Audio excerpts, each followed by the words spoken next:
Members of Congress, I have the high privilege and the distinct honor of presenting to you the President of the United States.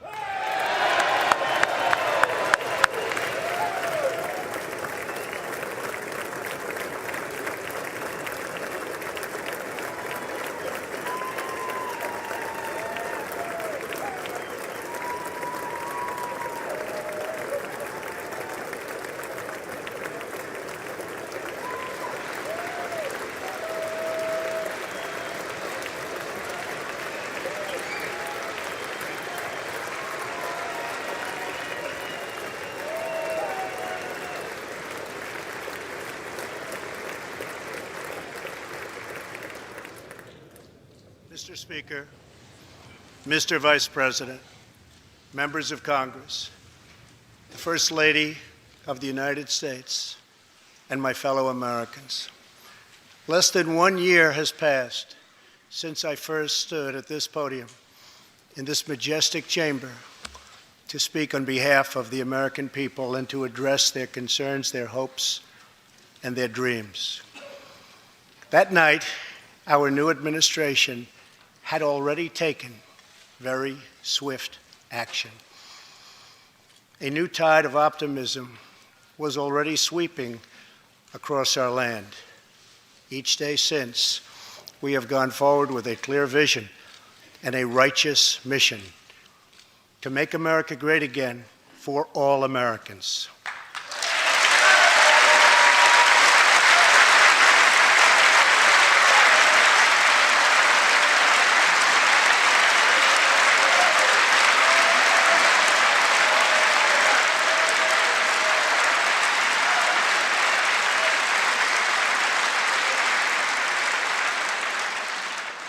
Over the last year, we have made incredible progress and achieved extraordinary success.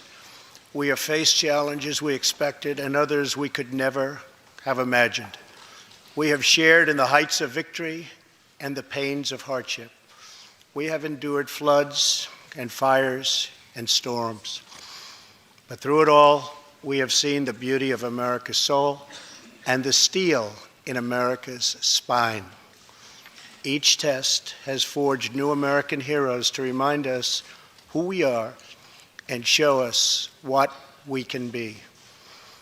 We saw the volunteers of the Cajun Navy racing to the rescue with their fishing boats to save people in the aftermath of a totally devastating hurricane. We saw strangers shielding strangers from a hail of gunfire on the Las Vegas Strip. We heard tales of Americans like Coast Guard Petty Officer Ashley Leopard, who is here tonight in the gallery with Melania.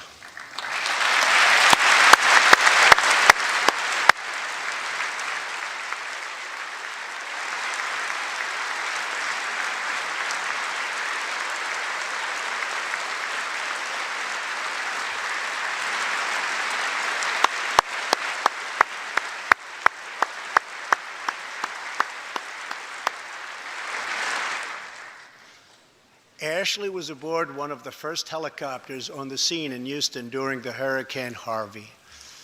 Through 18 hours of wind and rain, Ashley braved live power lines and deep water to help save more than 40 lives. Ashley, we all thank you. Thank you very much.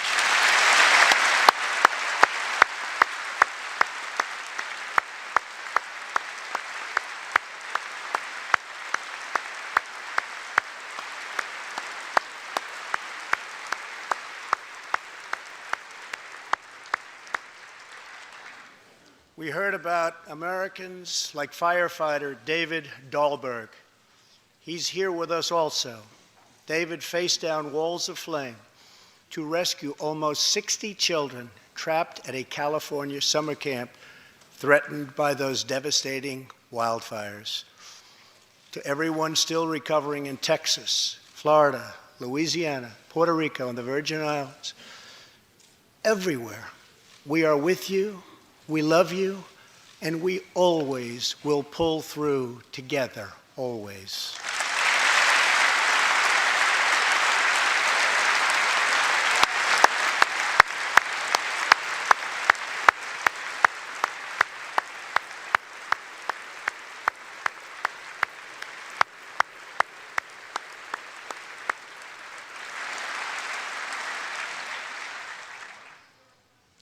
Thank you to David and the brave people of California. Thank you very much, David.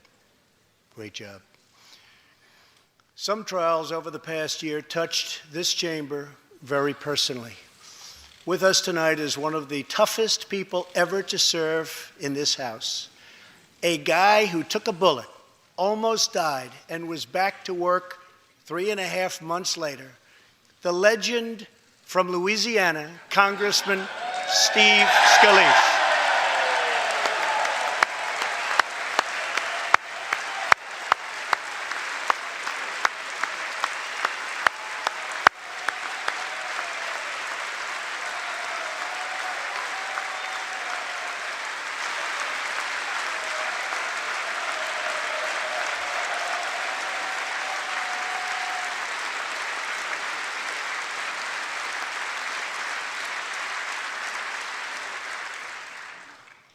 I think they like you, Steve.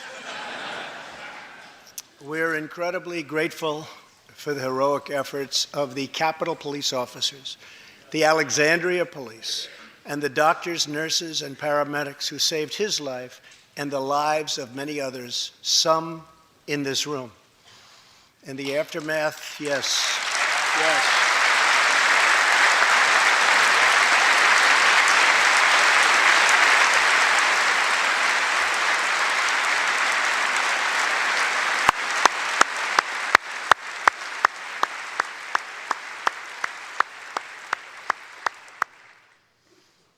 In the aftermath of that terrible shooting, we came together, not as Republicans or Democrats, but as representatives of the people.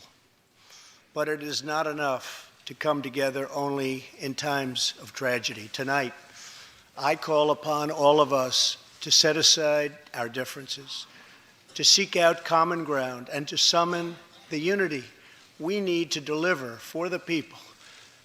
This is really the key. These are the people we were elected to serve.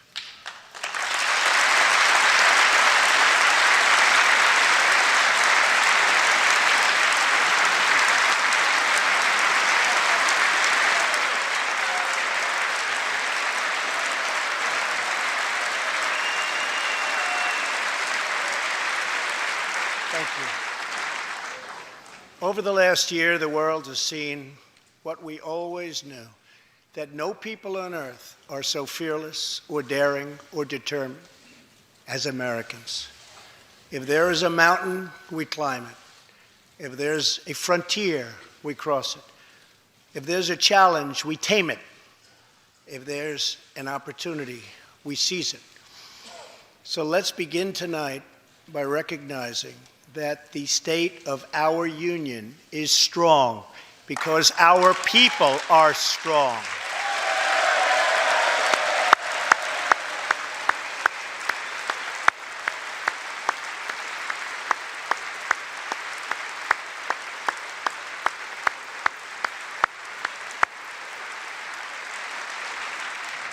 And together we are building a safe, strong, and proud America.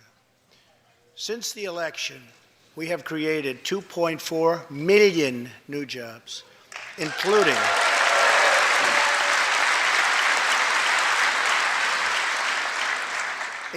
200,000 new jobs in manufacturing alone. Tremendous numbers. After years and years of wage stagnation, we are finally seeing rising wages.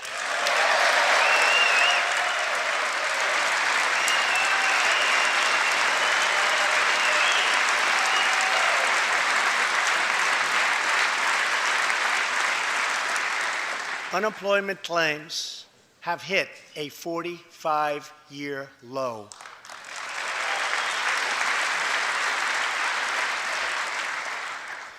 And something I'm very proud of, African American unemployment stands at the lowest rate ever recorded.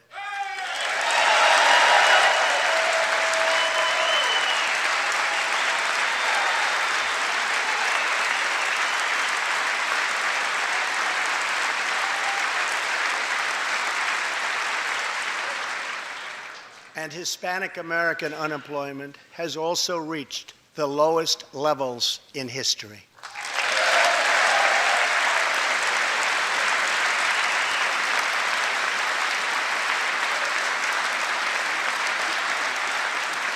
Small business confidence is at an all-time high. The stock market has smashed one record after another, gaining $8 trillion and more in value in just this short period of time. The great news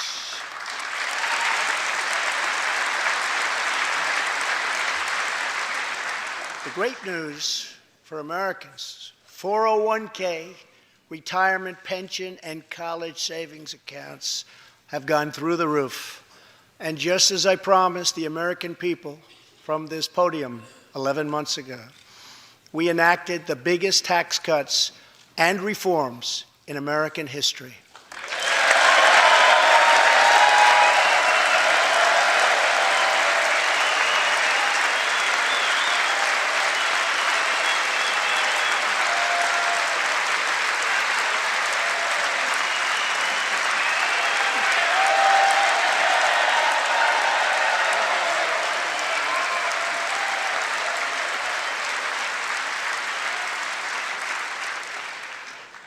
Our massive tax cuts provide tremendous relief for the middle class and small business.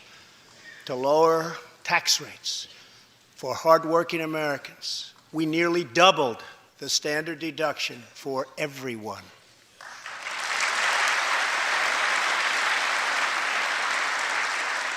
Now the first $24,000 earned by a married couple is completely tax-free.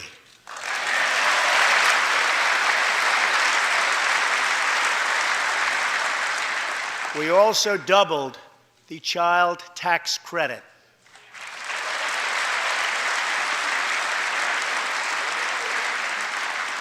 A typical family of four making $75,000 will see their tax bill reduced by $2,000, slashing their tax bill in half.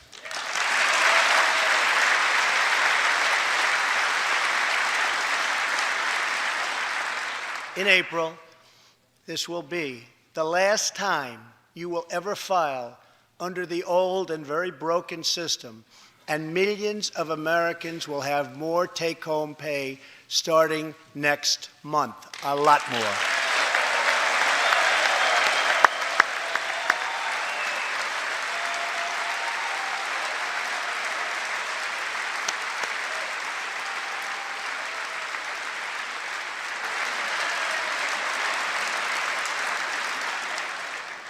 We eliminated an especially cruel tax that fell mostly on Americans making less than $50,000 a year, forcing them to pay tremendous penalties simply because they couldn't afford government-ordered health plans.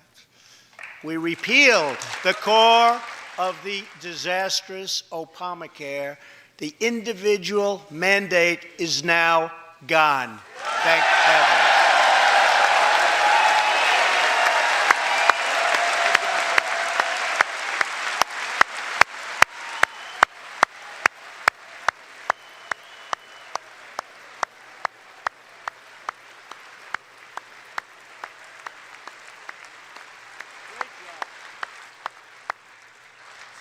We slashed the business tax rate from 35% all the way down to 21%, so American companies can compete and win against anyone else anywhere in the world.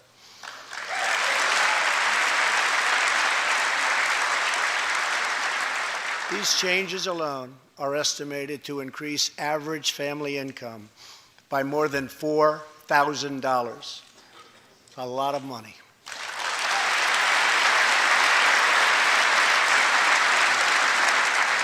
Small businesses have also received a massive tax cut and can now deduct 20% of their business income. Here tonight are Steve Staub and Sandy Keplinger of Staub Manufacturing, a small, beautiful business in Ohio. They've just finished the best year in their 20-year history.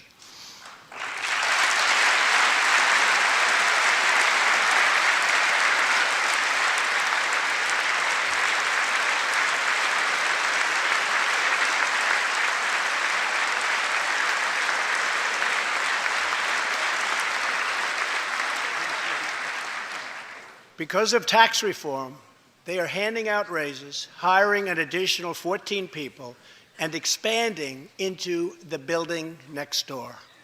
Good feeling.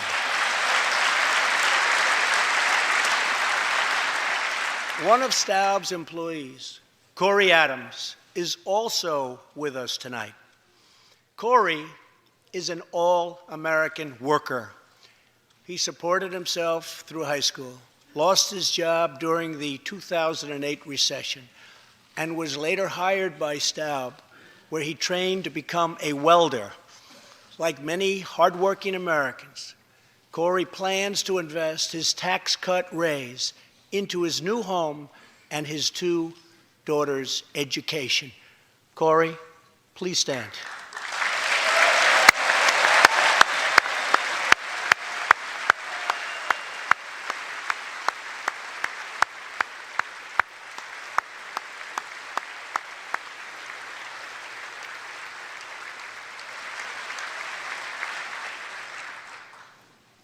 And he's a great welder. I was told that by the man that owns that company that's doing so well. So congratulations, Corey. Since we passed tax cuts, roughly 3 million workers have already gotten tax cut bonuses, many of them thousands and thousands of dollars per worker, and it's getting more every month, every week. Apple has just announced it plans to invest a total of $350 billion in America and hire another 20,000 workers.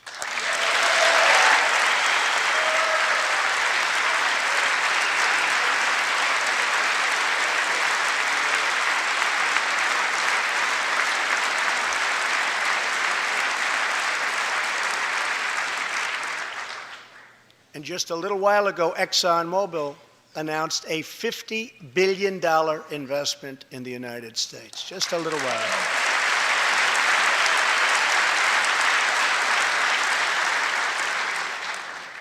This, in fact, is our new American moment.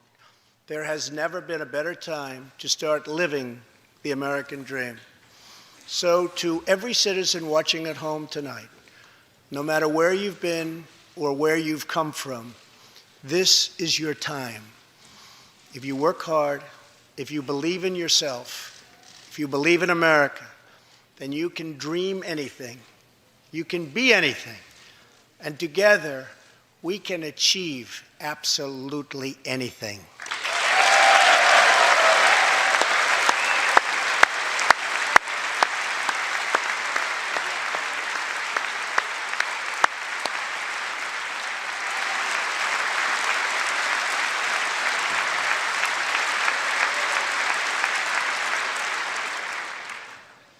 Tonight, I want to talk about what kind of future we're going to have and what kind of a nation we're going to be. All of us together as one team, one people, and one American family can do anything. We all share the same home, the same heart, the same destiny, and the same great American flag.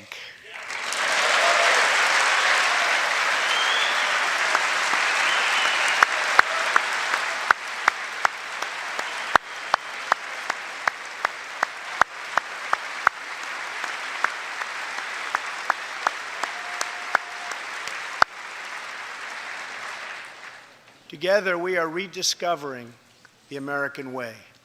In America, we know that faith and family, not government and bureaucracy, are the center of American life. The motto is, "In God we trust."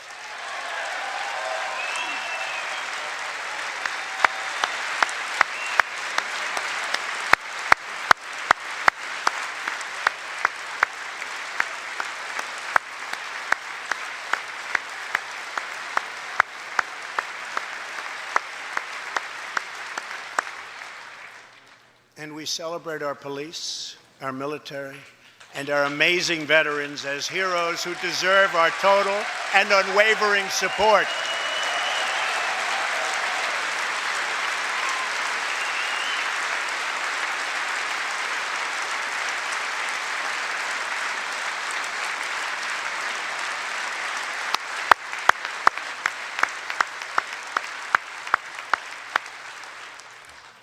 Here tonight is Preston Sharp, a 12-year-old boy from Redding, California, who noticed that veterans' graves were not marked with flags on Veterans Day.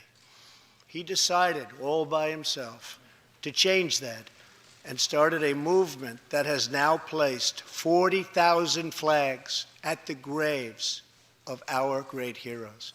Preston, a job well done.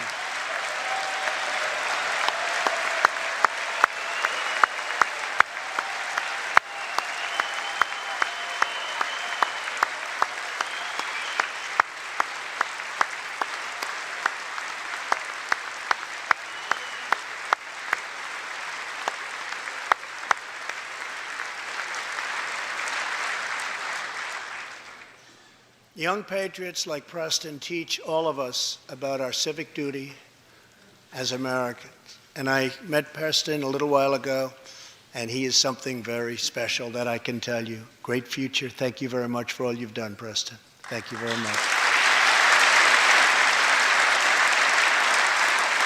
Preston's reverence for those who have served our nation reminds us of why we salute our flag, why we put our hands on our hearts for the Pledge of Allegiance, and why we proudly stand for the national anthem.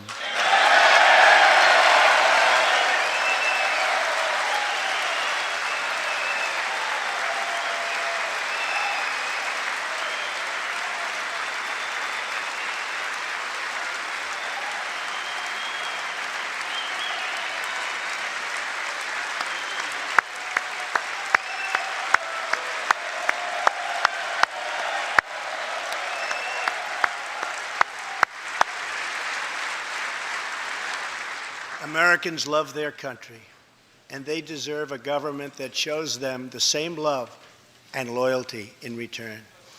For the last year, we have sought to restore the bonds of trust between our citizens and their government.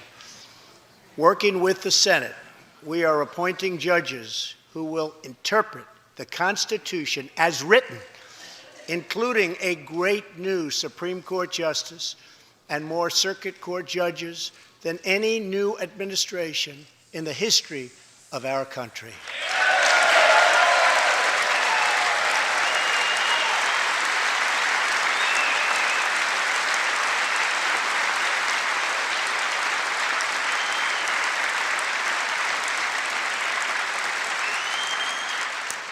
We are totally defending our Second Amendment and have taken historic actions to protect religious liberty.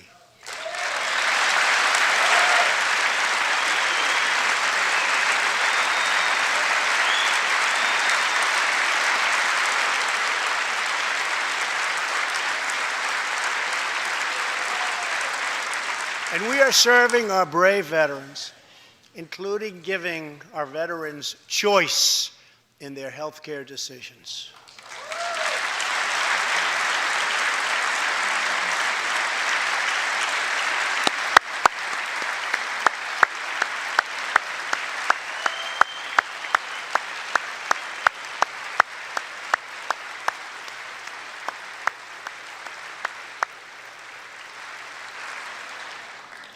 Last year, Congress also passed, and I signed, the landmark VA Accountability Act.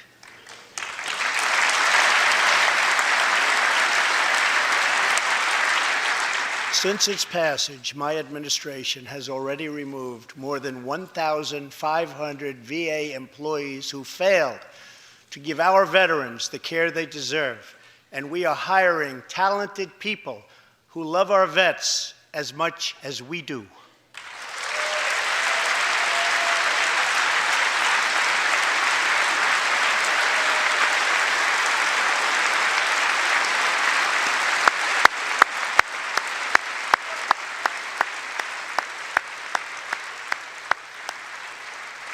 And I will not stop until our veterans are properly taken care of, which has been my promise to them from the very beginning of this great journey.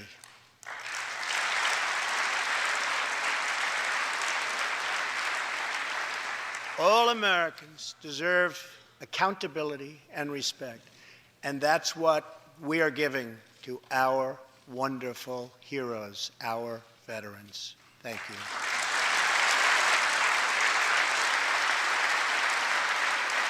So tonight I call on Congress to empower every cabinet secretary with the authority to reward good workers and to remove federal employees who undermine the public trust or fail the American people.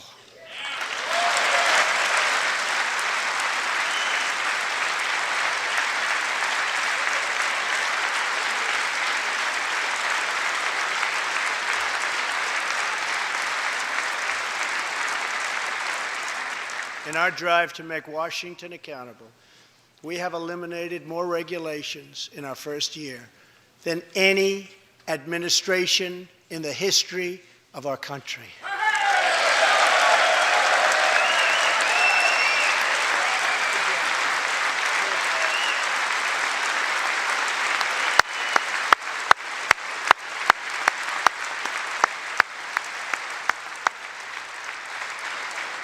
We have ended the war on American energy, and we have ended the war on beautiful, clean coal.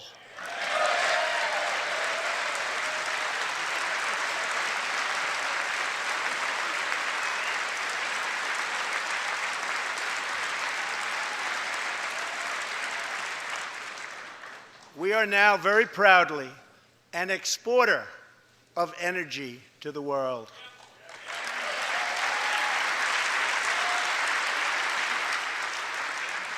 In Detroit, I halted government mandates that crippled America's great, beautiful auto workers so that we can get Motor City revving its engines again, and that's what's happening.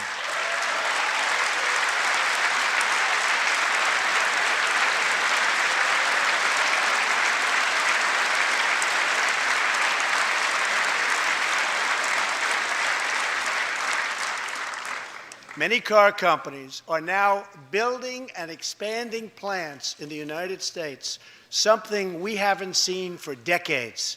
Chrysler is moving a major plant from Mexico to Michigan.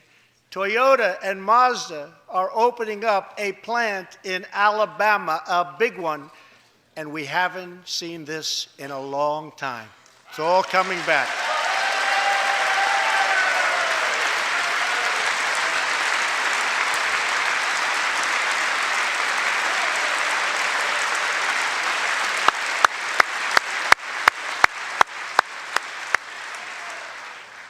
Very soon, auto plants and other plants will be opening up all over our country.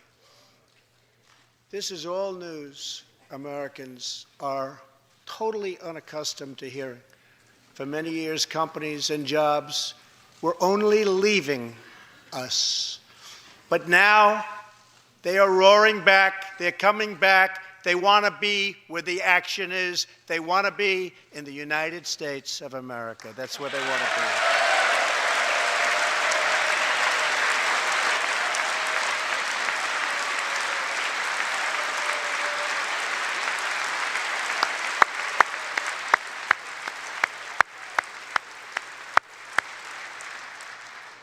Exciting progress is happening every single day.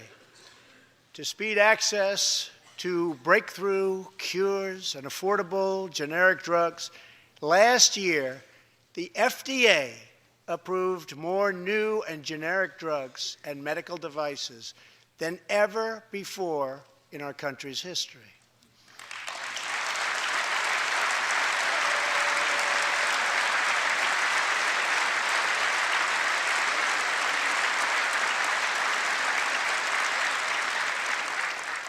We also believe that patients with terminal conditions, terminal illness, should have access to experimental treatment immediately that could potentially save their lives.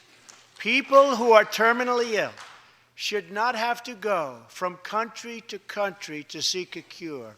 I want to give them a chance right here at home It's time for Congress to give these wonderful, incredible Americans the right to try.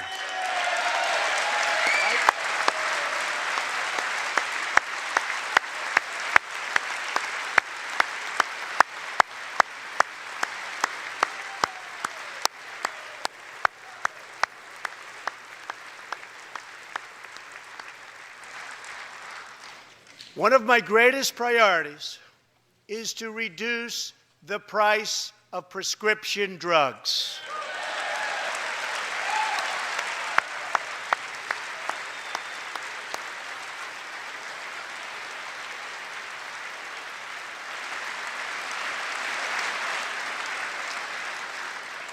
In many other countries, these drugs cost far less than what we pay in the United States, and it's very, very unfair.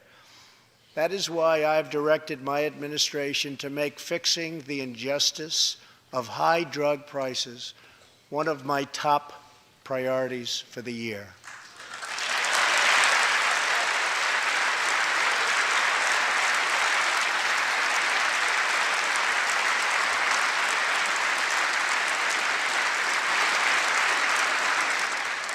And prices will come down substantially. Watch. America has also finally turned the page on decades of unfair trade deals that sacrificed our prosperity and shipped away our companies, our jobs, and our wealth. Our nation has lost its wealth, but we're getting it back so fast. The era of economic surrender is totally over. From now on, we expect trading relationships to be fair and, very importantly, reciprocal.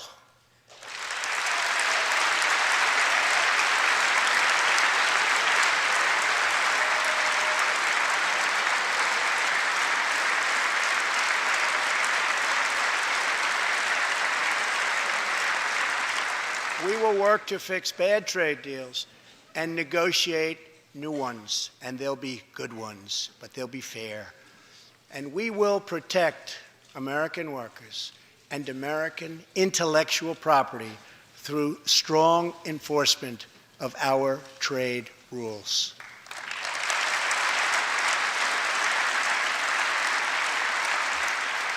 As we rebuild our industries, it is also time to rebuild our crumbling infrastructure.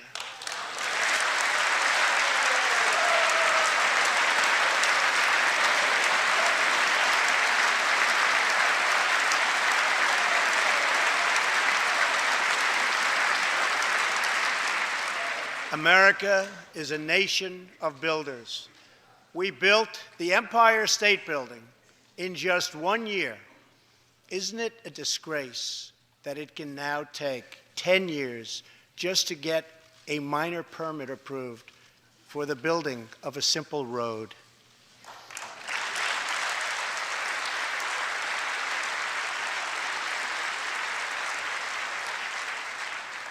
I am asking both parties to come together to give us safe, fast, reliable, and modern infrastructure that our economy needs and our people deserve.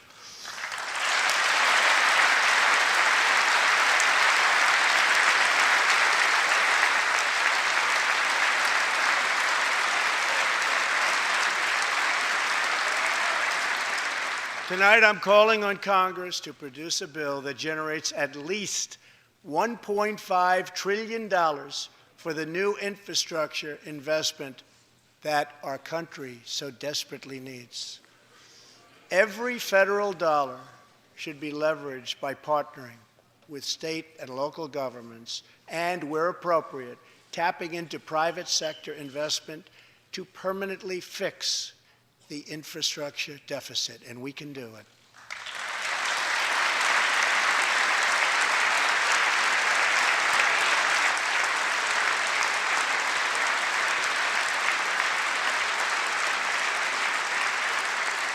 Any bill must also streamline the permitting and approval process, getting it down to no more than 2 years and perhaps even one. Together, we can reclaim our great building heritage.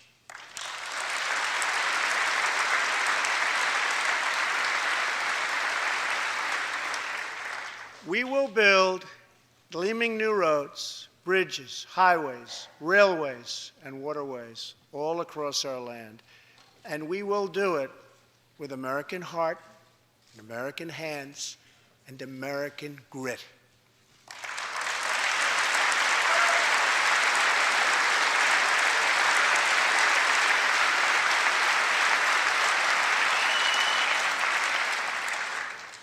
We want every American to know the dignity of a hard day's work. We want every child to be safe in their home at night. And we want every citizen to be proud of this land that we all love so much. We can lift our citizens from welfare to work, from dependence to independence, and from poverty to prosperity.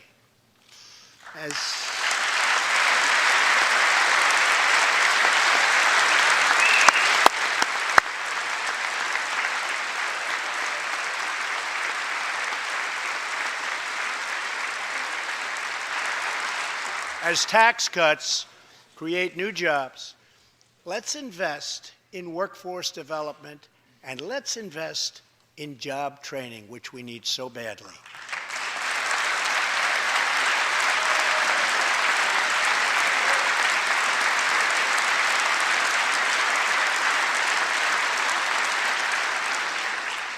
Let's open great vocational schools so our future workers can learn a craft and realize their full potential.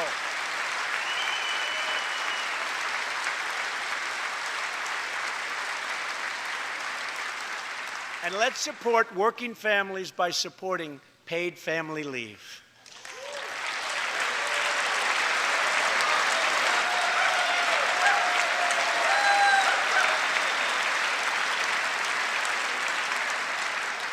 As America regains its strength, opportunity must be extended to all citizens.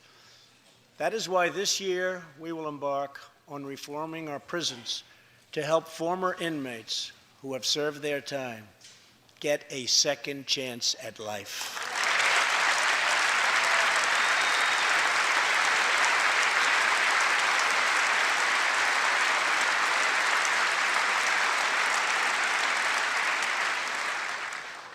Struggling communities, especially immigrant communities, will also be helped by immigration policies that focus on the best interests of American workers and American families.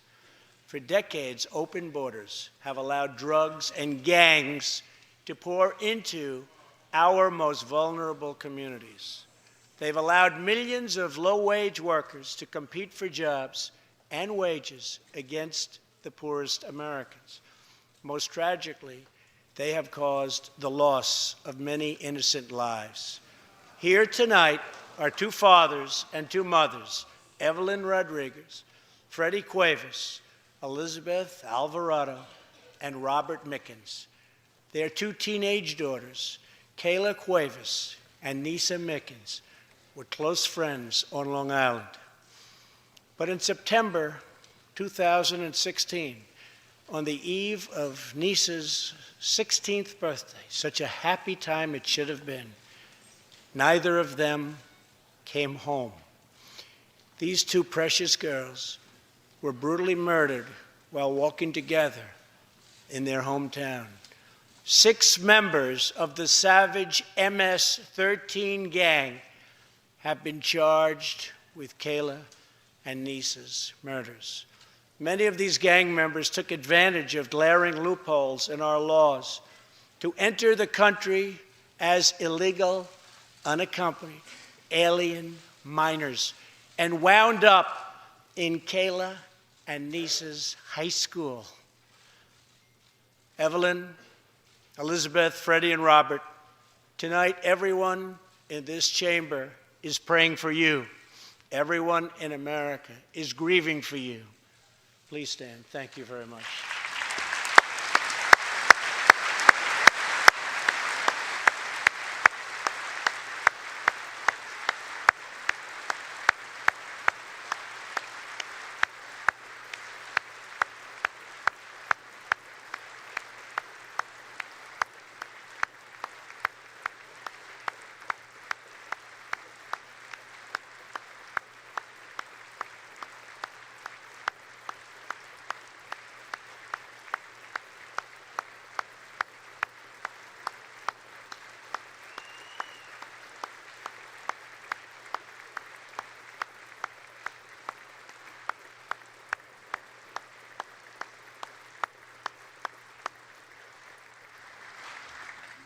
I want you to know that 320 million hearts are right now breaking for you. We love you. Thank you.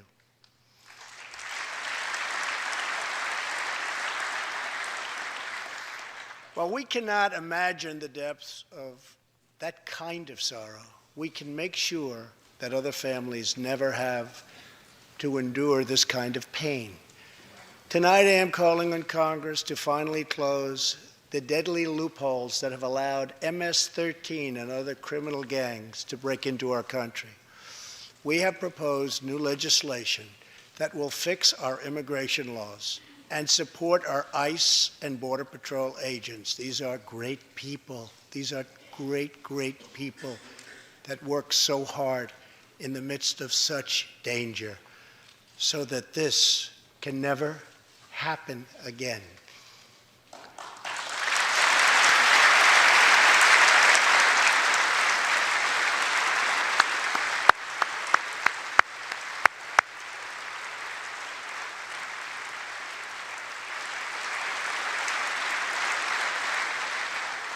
The United States is a compassionate nation.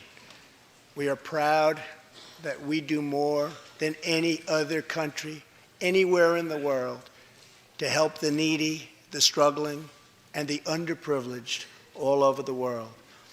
But as President of the United States, my highest loyalty, my greatest compassion, my constant concern is for America's children, America's struggling workers, and America's forgotten communities. I want our youth to grow up, to achieve great things. I want our poor to have their chance to rise. So tonight I am extending an open hand to work with members of both parties, Democrats and Republicans, to protect our citizens of every background, color, religion, and creed.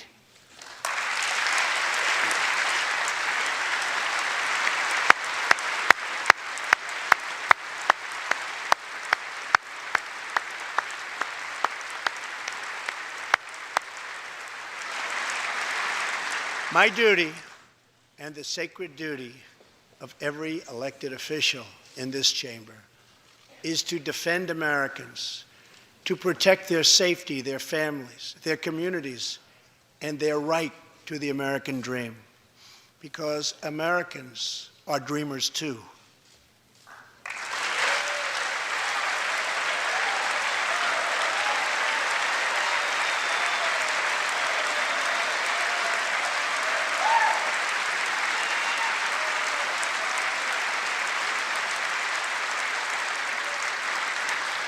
Here tonight is one leader in the effort to defend our country, Homeland Security Investigation Special Agent Celestino Martinez. He goes by DJ and CJ. He said, call me either one. So we'll call you CJ. Served 15 years in the Air Force before becoming an ICE agent and spending the last 15 years fighting gang violence and getting dangerous criminals off of our streets. Tough job. At one point, MS-13 leaders ordered CJ's murder, and they wanted it to happen quickly. But he did not cave to threats or to fear. Last May, he commanded an operation to track down gang members on Long Island. His team has arrested nearly 400, including more than 220 MS-13 gang members. And I have to tell you what the Border Patrol and ICE have done. We have sent thousands and thousands and thousands of MS-13 horrible people out of this country or into our prisons. So I just want to congratulate you, CJ. You're a brave guy. Thank you very much.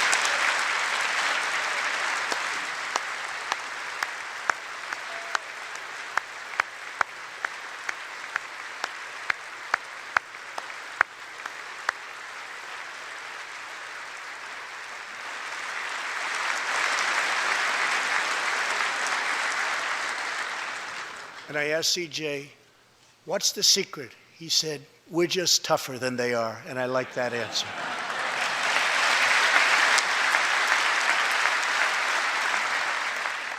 Now let's get Congress to send you, and all of the people in this great chamber have to do it. We have no choice. CJ, we're going to send you reinforcements, and we're going to send them to you quickly. It's what you need.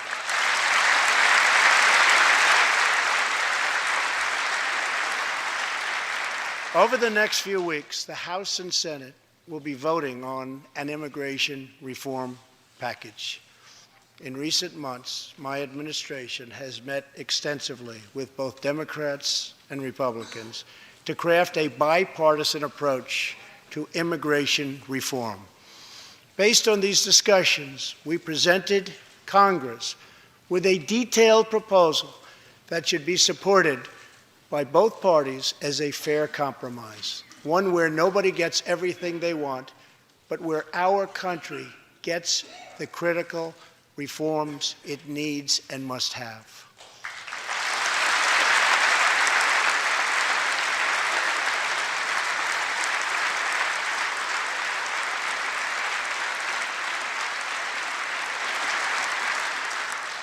Here are the 4 pillars of our plan. The first pillar of our framework generously offers a path to citizenship for 1.8 million illegal immigrants who were brought here by their parents at a young age. That covers almost 3 times more people than the previous administration covered.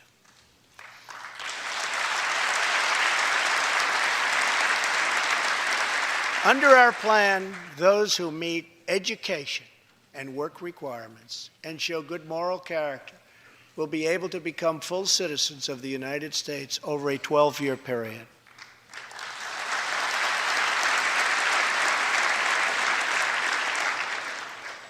The second pillar fully secures the border.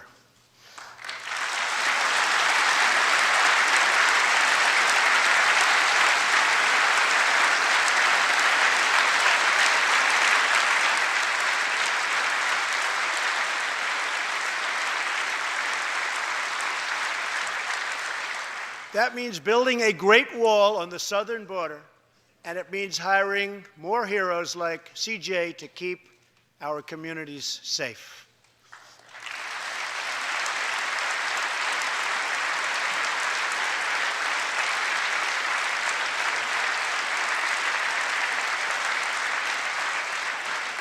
Crucially, our plan closes the terrible loopholes exploited by criminals and terrorists to enter our country, and it finally ends the horrible and dangerous practice of catch and release.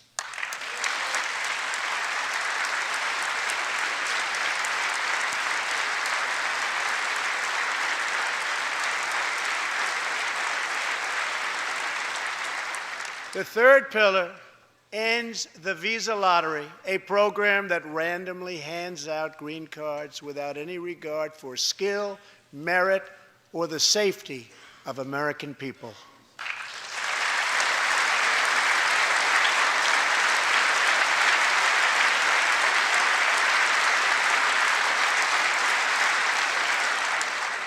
It's time to begin moving toward a merit-based immigration system, one that admits people who are skilled, who want to work, who will contribute to our society, and who will love and respect our country.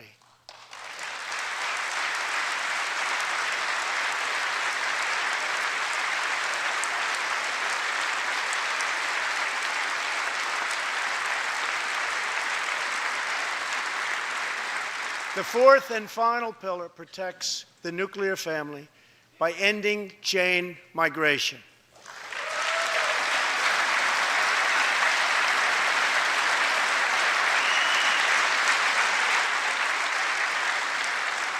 Under the current broken system, a single immigrant can bring in virtually unlimited numbers of distant relatives. Under our plan, we focus on the immediate family by limiting sponsorships to spouses and minor children.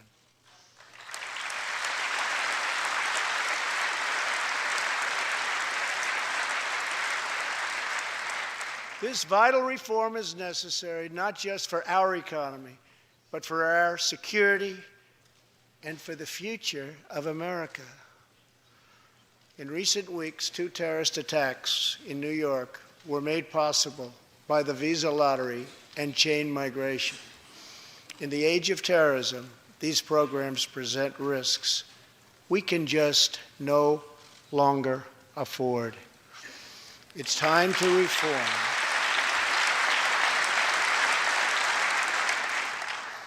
These outdated immigration rules and finally bring our immigration system into the 21st century.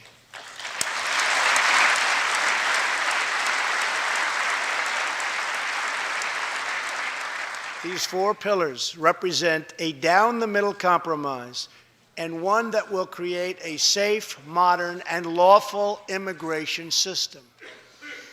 For over 30 years, Washington has tried and failed to solve this problem. This Congress can be the one that finally makes it happen. Most importantly, these 4 pillars will produce legislation that fulfills my ironclad pledge to sign a bill that puts America first.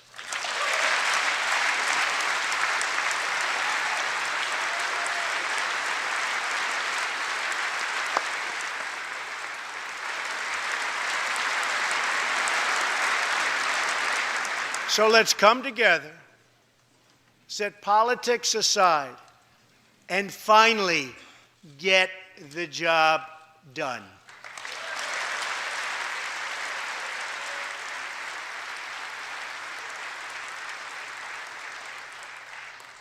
These reforms will also support our response to the terrible crisis of opioid and drug addiction. Never before has it been like it is now.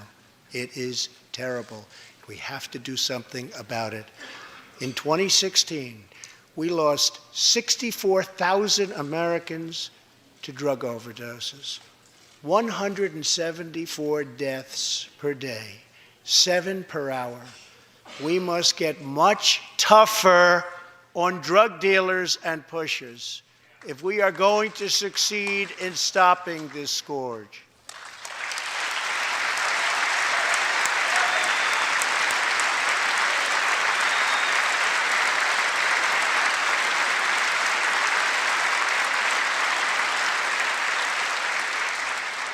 My administration is committed to fighting the drug epidemic and helping get treatment for those in need, for those who have been so terribly hurt. The struggle will be long and it will be difficult, but as Americans always do, in the end, we will succeed, we will prevail.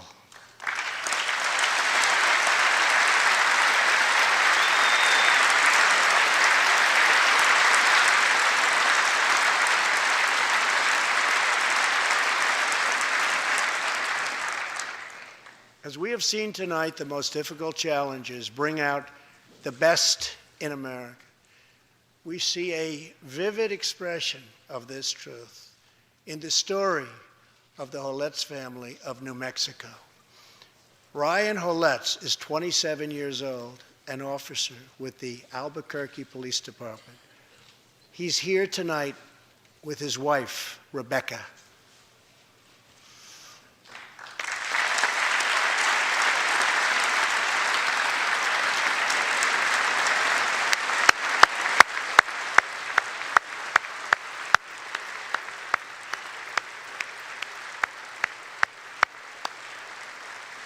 Thank you, Ryan.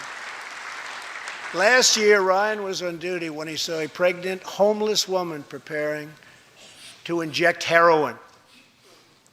When Ryan told her she was going to harm her unborn child, she began to weep. She told him she didn't know where to turn, but badly wanted a safe home for her baby.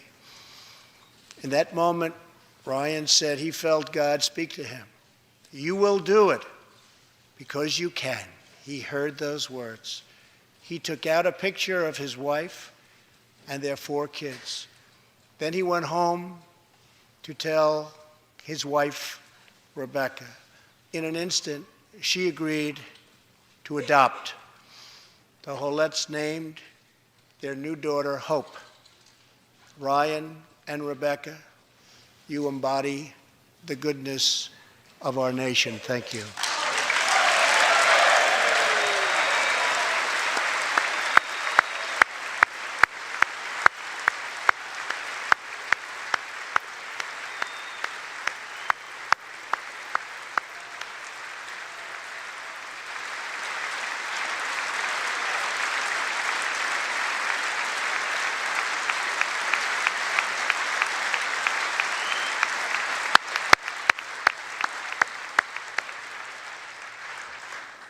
Thank you, Ryan and Rebecca. As we rebuild America's strength and confidence at home, we are also restoring our strength and standing abroad. Around the world, we face rogue regimes, terrorist groups, and rivals like China and Russia that challenge our interests, our economy, and our values. In confronting these horrible dangers, we know that weakness is the surest path to conflict, and unmatched power is the surest means to our true and great defense. For this reason, I am asking Congress to end the dangerous defense sequester and fully fund our great military.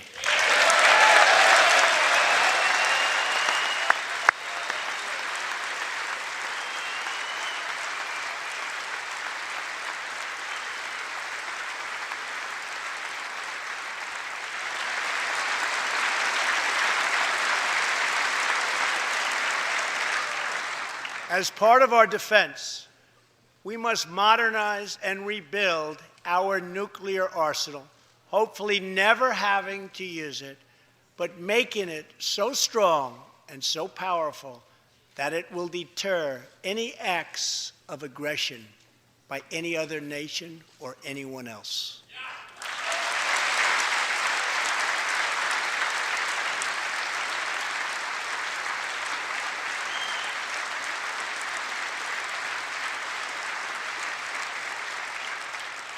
Perhaps someday in the future there will be a magical moment when the countries of the world will get together to eliminate their nuclear weapons. Unfortunately, we are not there yet, sadly. Last year, I also pledged that we would work with our allies to extinguish ISIS from the face of the earth. 1 year later, I am proud to report that the coalition to defeat ISIS has liberated very close to 100% of the territory just recently held by these killers in Iraq and in Syria and in other locations as well.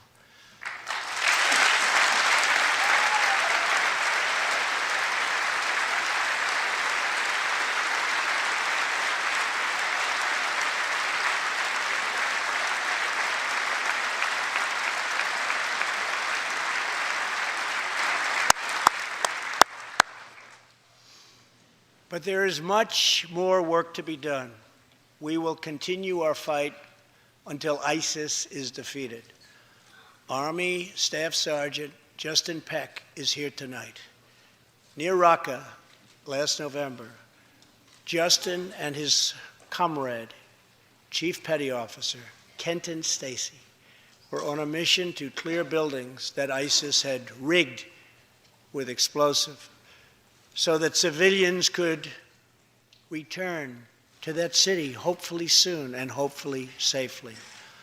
Clearing the second floor of a vital hospital, Kenton Stacy was severely wounded by an explosion. Immediately, Justin bounded into the booby-trapped and unbelievably dangerous and unsafe building and found Kenton, but in very, very bad shape. He applied pressure to the wound and inserted a tube to reopen an airway. He then performed CPR for 20 straight minutes during the ground transport and maintained artificial respiration through 2.5 hours and through emergency surgery. Kenton Stacy would have died if it were not for Justin's selfless love for his fellow warrior. Tonight, Kenton is recovering in Texas. Raqqa is liberated, and Justin is wearing his new Bronze Star with a V for Valor. Staff Sergeant Peck, all of America salutes you.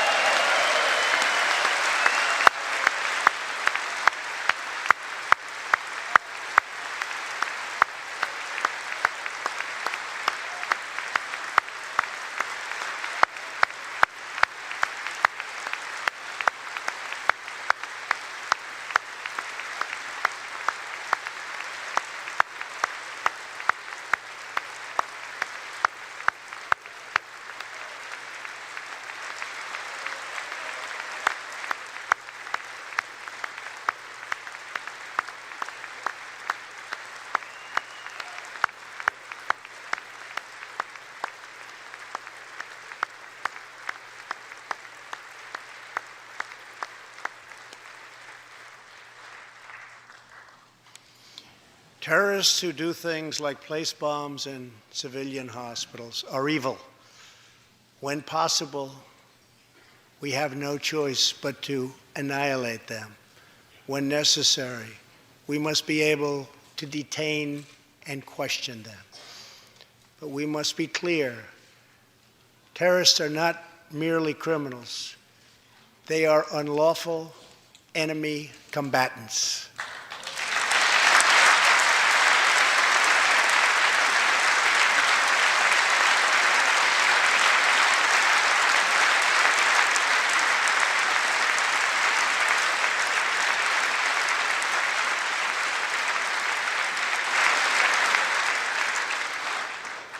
And when captured overseas, they should be treated like the terrorists they are. In the past, we have foolishly released hundreds and hundreds of dangerous terrorists, only to meet them again on the battlefield, including the ISIS leader, al-Baghdadi, who we captured, who we had, who we released.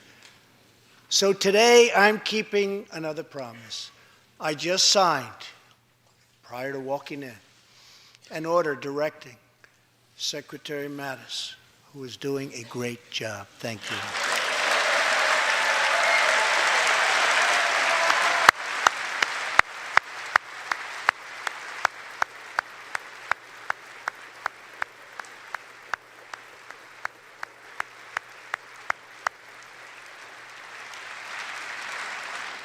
To re-examine our military detention policy and to keep open the detention facilities in Guantanamo Bay.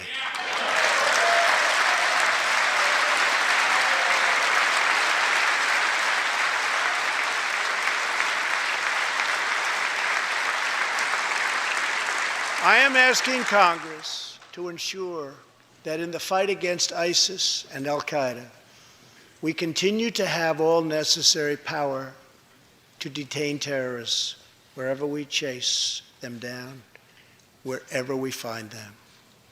And in many cases, for them, it will now be Guantanamo Bay.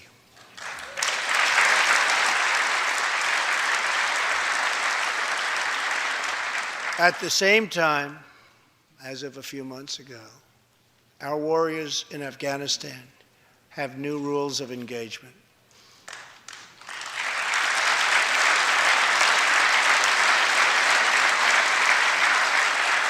Along with their heroic Afghan partners, our military is no longer undermined by artificial timelines, and we no longer tell our enemies our plans.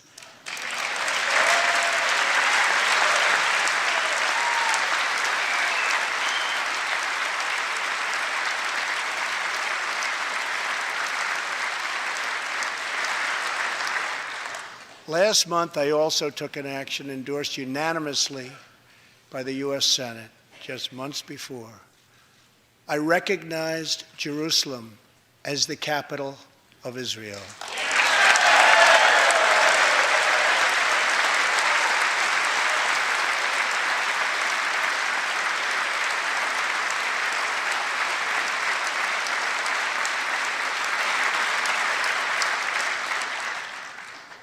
Shortly afterwards, dozens of countries voted in the United Nations General Assembly against America's sovereign right to make this decision. In 2016, American taxpayers generously sent those same countries more than $20 billion in aid. That is why tonight I am asking Congress to pass legislation to help ensure American foreign assistance dollars always serve American interests and only go to friends of America, not enemies of America.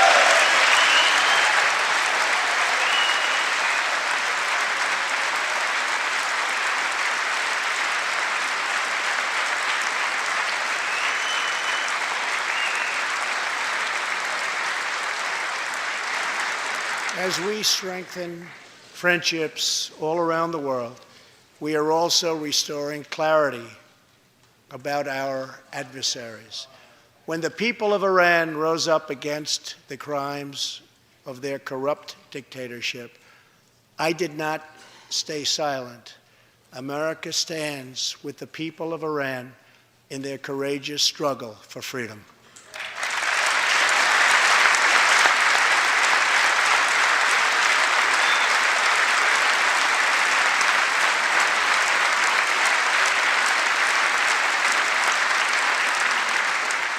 I am asking Congress to address the fundamental flaws in the terrible Iran nuclear deal.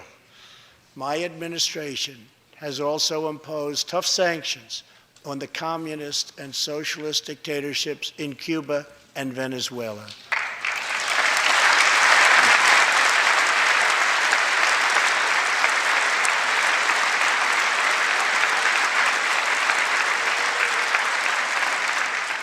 But no regime has oppressed its own citizens more totally or brutally than the cruel dictatorship in North Korea.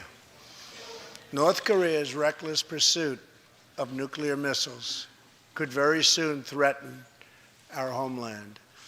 We are waging a campaign of maximum pressure to prevent that from ever happening. Past experience has taught us that complacency and concessions only invite aggression and provocation. I will not repeat the mistakes of past administrations that got us into this very dangerous position. We need only look at the depraved character of the North Korean regime to understand the nature of the nuclear threat it could pose to America and to our allies. Otto Warmbier was a hard-working student at the University of Virginia, and a great student he was. On his way to study abroad in Asia, Otto joined a tour to North Korea. At its conclusion, this wonderful young man was arrested and charged with crimes against the state. After a shameful trial, the dictatorship sentenced Otto to 15 years of hard labor before returning him to America last June, horribly injured and on the verge of death. He passed away just days after his return. Otto's wonderful parents, Fred and Cindy Warmbier, are here with us tonight, along with Otto's brother and sister, Austin and Greta. Please.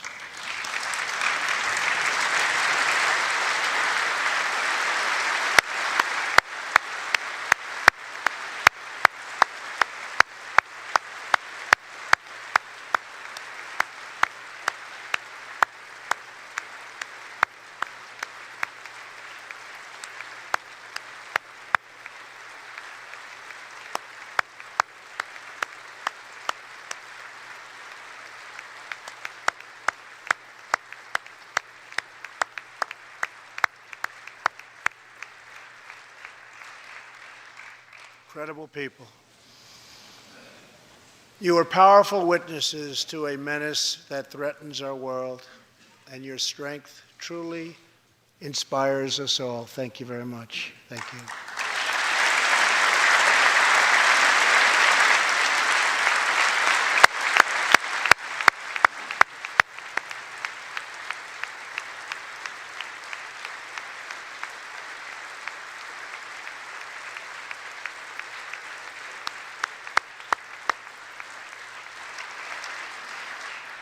Tonight, we pledge to honor Otto's memory with total American resolve.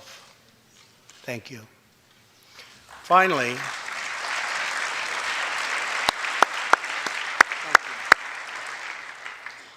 we are joined by one more witness to the ominous nature of this regime.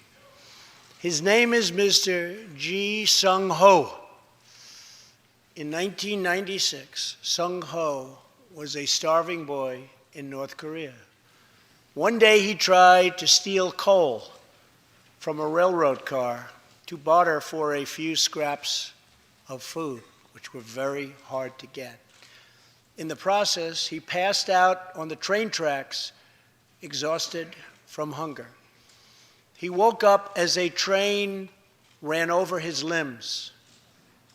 He then endured multiple amputations without anything to dull the pain or the hurt. His brother and sister gave what little food they had to help him recover and ate dirt themselves, permanently stunting their own growth. Later, he was tortured by North Korean authorities after returning from a brief visit to China. His tormentors wanted to know if he'd met any Christians. He had, and he resolved after that to be free. Sung-ho traveled thousands of miles on crutches all across China and Southeast Asia to freedom. Most of his family followed. His father was caught trying to escape and was tortured to death. Today, he lives in Seoul, where he rescues other defectors and broadcasts into North Korea what the regime fears most, the truth. Today, he has a new leg, but Sung-ho, I understand you still keep those old crutches as a reminder of how far you've come. Your great sacrifice is an inspiration to us all. Please, thank you.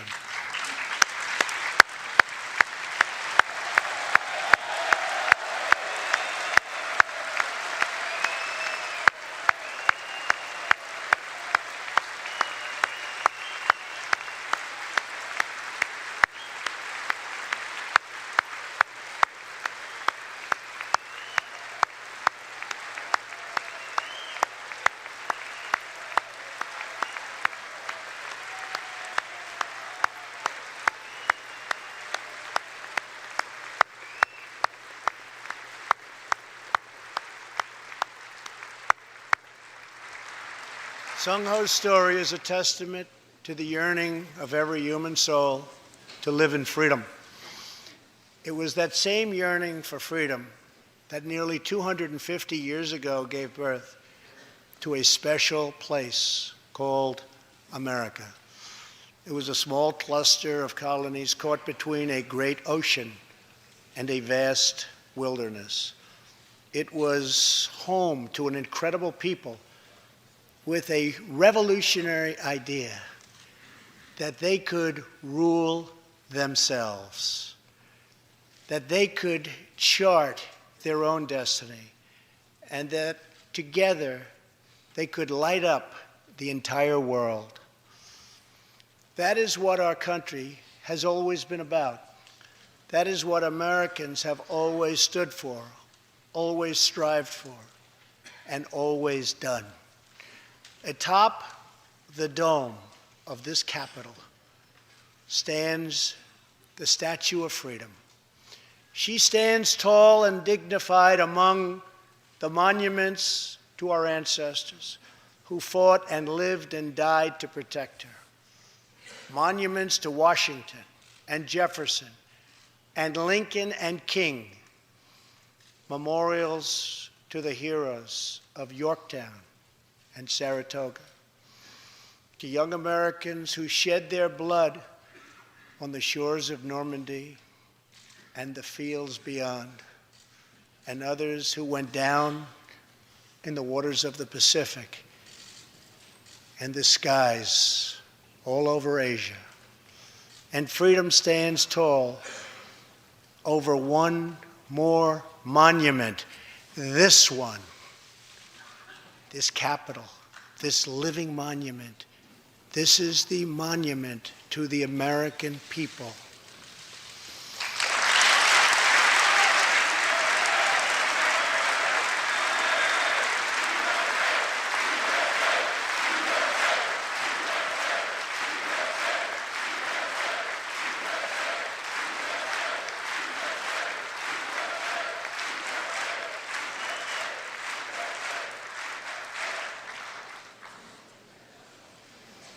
We're a people whose heroes live not only in the past, but all around us, defending hope, pride, and defending the American way. They work in every trade. They sacrifice to raise a family. They care for our children at home. They defend our flag abroad. And they are strong moms and brave kids. They are firefighters and police officers and border agents, medics and Marines. But above all else, they are Americans. And this capital, this city, this nation belongs entirely to them.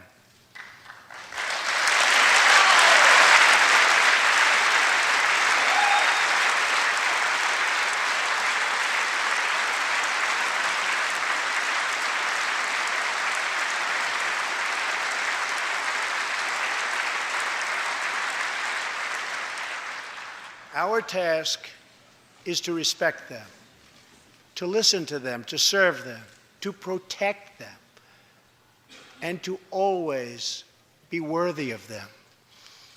Americans fill the world with art and music. They push the bounds of science and discovery, and they forever remind us of what we should never, ever forget. The people dreamed this country. The people built this country. And it's the people who are making America great again.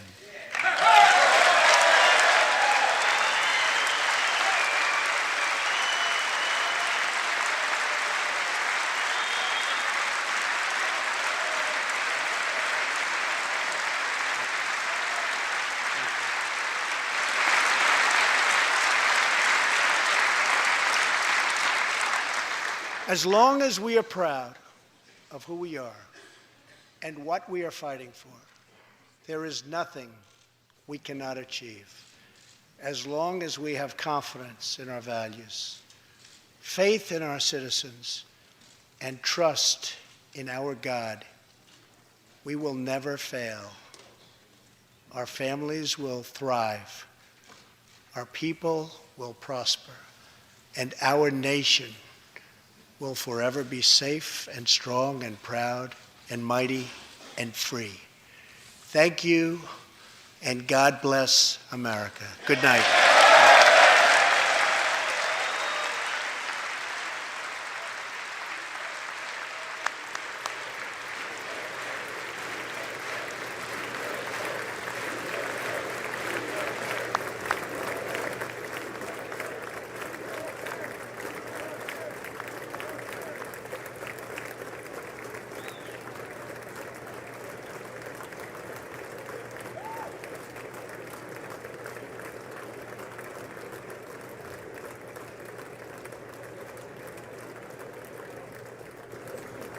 That was the State of the Union address from President Trump, his first one ever, about an hour and 22 minutes, if my math is right, touched on a lot of different topics.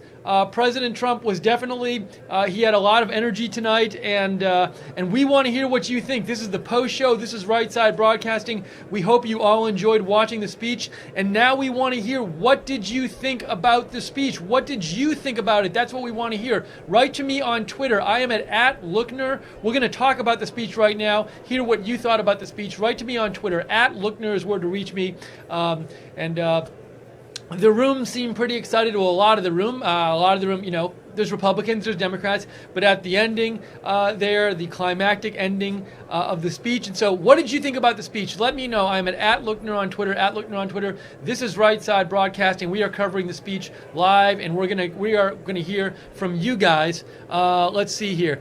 Cannibal Holocaust writes, holy crap, so he went from the script to the occasional off-the-cuff remarks, and by the time the room was chanting USA, I realized he'd turned the Capitol building into a sports arena. He strode the line of president and campaign Trump. Thank you for writing in, Cannibal Holocaust. So we want to hear from you guys what you thought about the speech. Brian Rosenberger writes, Gitmo announcement was a nice surprise. Well done. Give me a shout on Twitter, at Lookner, at Lookner. Let me know what you thought about the speech. Scott Ripley writes in, 77 standing ovations. P-Cell writes in, wow, beautiful man, just beautiful. Thank you, Right Side Broadcasting. Thanks so much. We got a number of you donated during the speech. We really appreciate your support, because your support lets us stay on the air and cover events like this. If you want to donate, just go to the bottom of the YouTube chat, click on the dollar sign at the bottom of the YouTube chat. There's a little dollar at the bottom of the chat on YouTube, or go to rsbn.tv/donate, rsbn.tv/donate. Thanks so much. I'll thank people by name later, but thanks so much for everybody who's donated so far. That'll help us stay on the air and cover more news like this. This again is the post show. 82 minute speech from President Trump. We're going to talk all about it on our post show. President Trump is shaking hands now of people in the audience. And, you know, one thing I noticed is, I will say this, whether you agree or disagree with his policies, you know, we might have some viewers who agree. We might have viewers who disagree. I definitely think his manner and his language felt very presidential tonight. It seemed like a speech, like when you watched him up there and he was giving the speech, it wasn't like you were thinking like, well, we've had all these presidents before, but this is really different and his language is all different. Like, it felt like a president should be, in the sense of traditionally is, at a State of the Union speech. So it just looked like you were, to me, looked like and sounded like you were hearing a president. So, you know, that's just something that struck me. And so definitely wasn't the case where you felt, to me, like you were hearing somebody who was talking much differently than a president talks, or, you know, didn't have control of his language or his bearing or whatever. So that definitely struck me in the speech. We want to hear more from you guys, though. Write to me on Twitter. Let me know what you're thinking about this speech. Let's see here.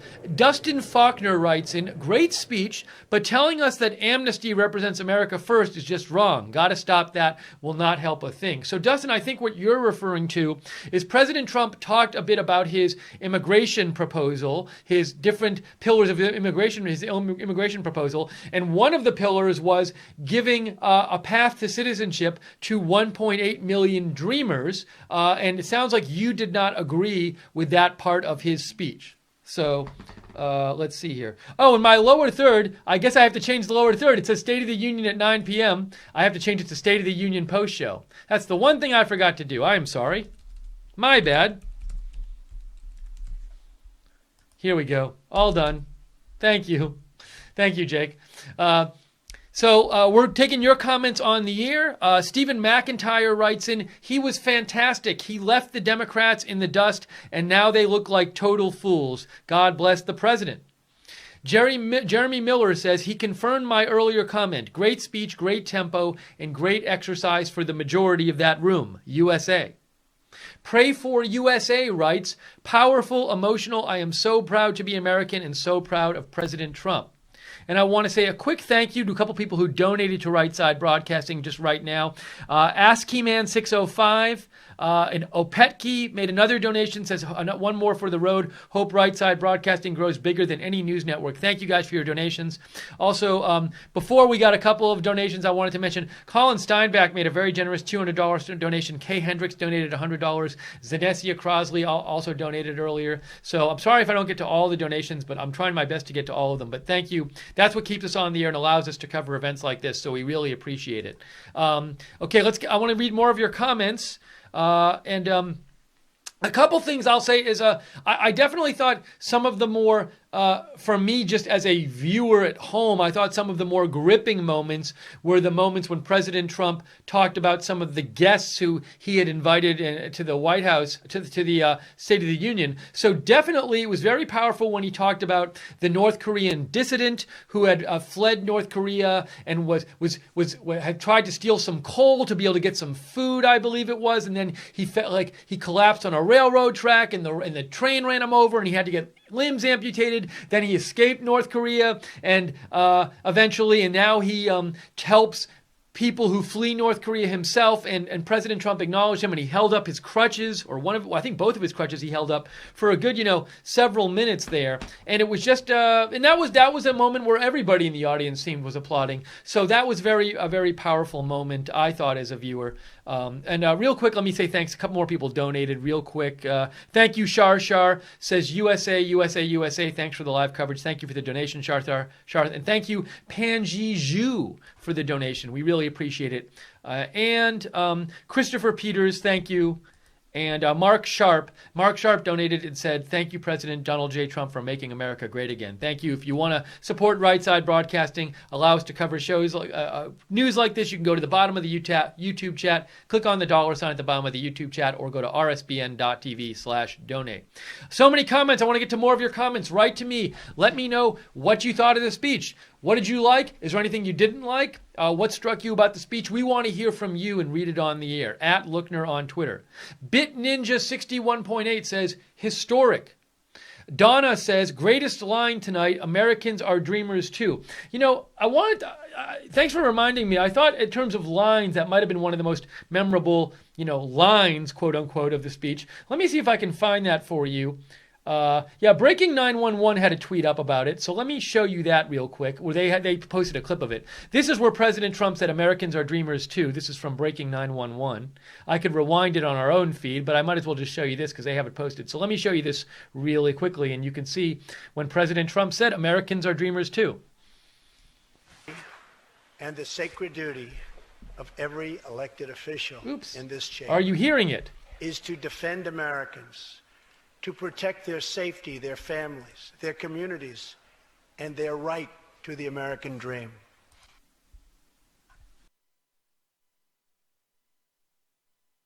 If you're hearing that, let's see here. Oh, here we go. Sorry, guys, let me rewind that. My duty and the sacred duty of every elected official in this chamber is to defend Americans, to protect their safety, their families, their communities, and their right to the American dream. Because Americans are dreamers too.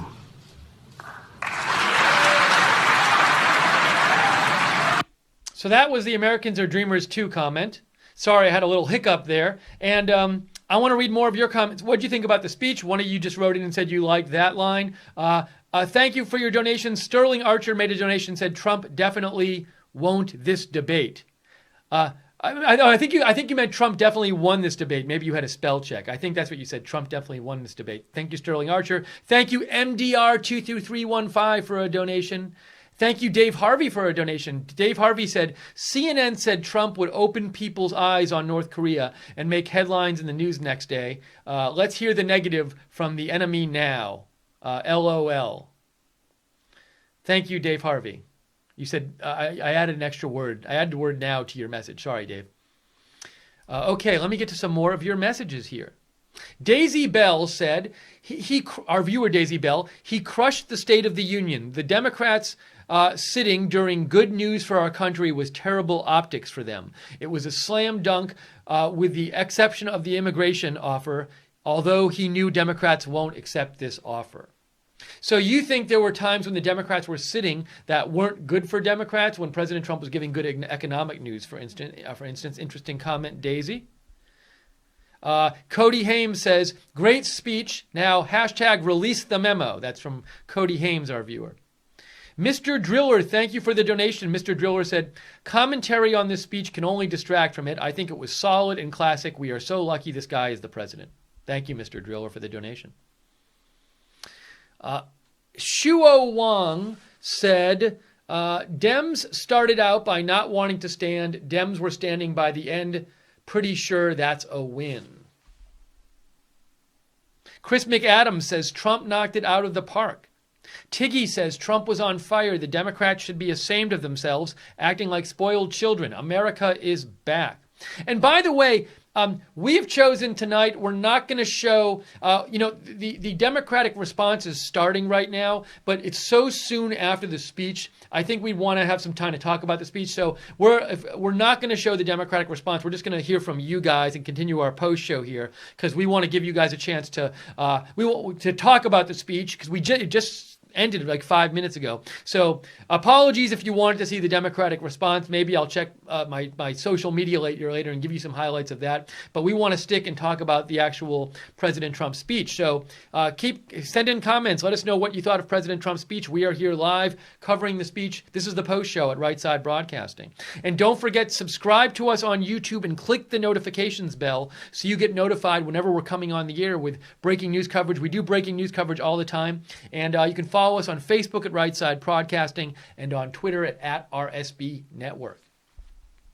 Linda Belk writes in, excellent speech and very positive for America. It's the people who are making America great again. Perfect ending. DK Productions writes, President Trump absolutely crushed it. Lucius Junius Brutus says, if Democrats think there will be a blue wave 2018 while they sit for economic recovery, then they've got another thing coming.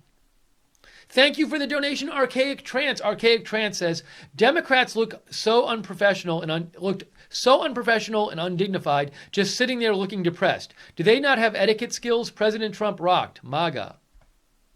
You know, I was saying before, I certainly thought there were several powerful moments when President Trump, it struck me there were some especially powerful moments when President Trump talked about some of the guests he had brought. There was the North Korea defector I talked about. What was another one?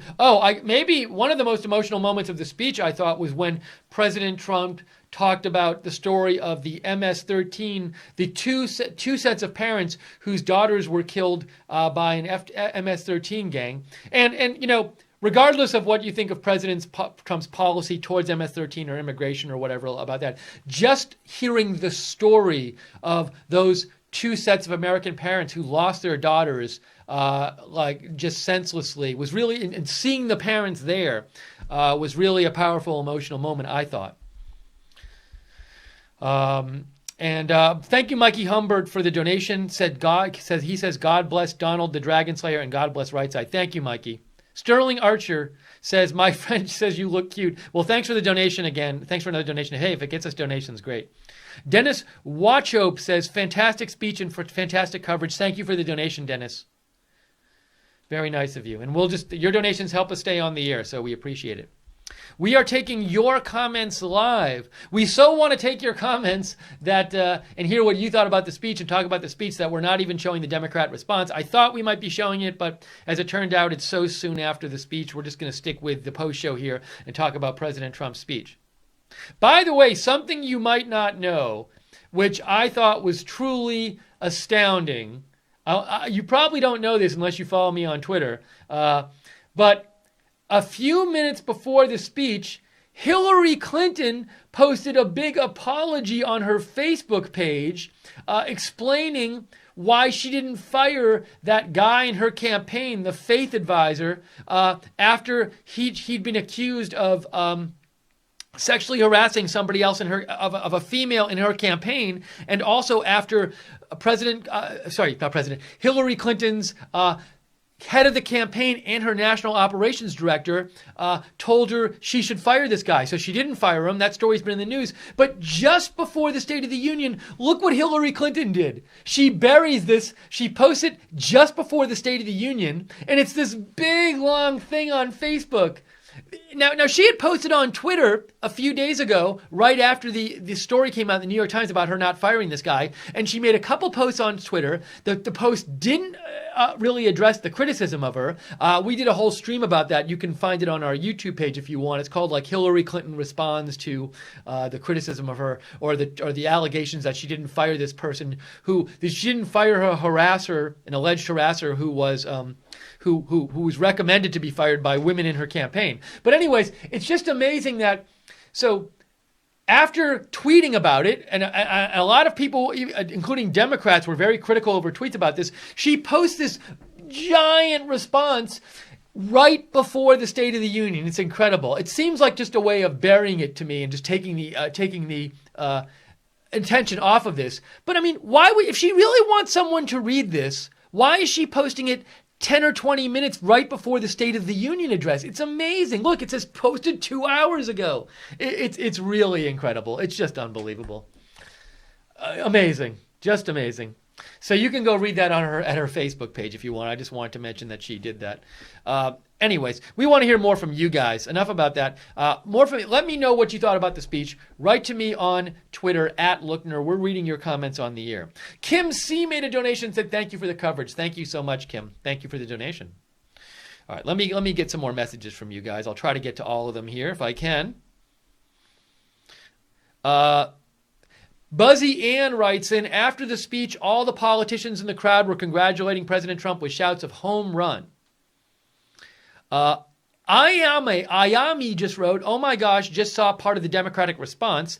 They have lost it. This guy sounds like he is almost in tears, crying about how corrupt our government is. And again, we've chosen to not show the response because it came so soon after the speech, and we want to talk about the speech. So if you want to watch the response, you can leave this window open and open it up in another window. But we want to hear from you about the speech.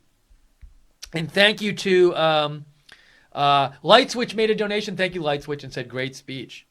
Gwen 100% Trump said, illegal immigration is my number one issue. So no, I'm not thrilled with his State of the Union announcement about the amnesty proposal. So a couple of you have written in and said, look, we really like the speech, but something we didn't like is when President Trump said he's willing to give citizenship within 12 years to 1.8 million dreamers. Now, I will say, though, President Trump has said that will be a part of a larger immigration proposal, and what he wants in the larger immigration bill would be more money for the wall, and to chain migration, and to visa diversity lottery. So it's not. He didn't just say, well, here I'm just going to give you, the path to citizenship for the dreamers. He's talking about a deal, an immigration deal that he thinks is a compromise on both sides. We'll see what happens. There were some boos in the crowd when President Trump talked about chain migration. I actually want to show you that clip.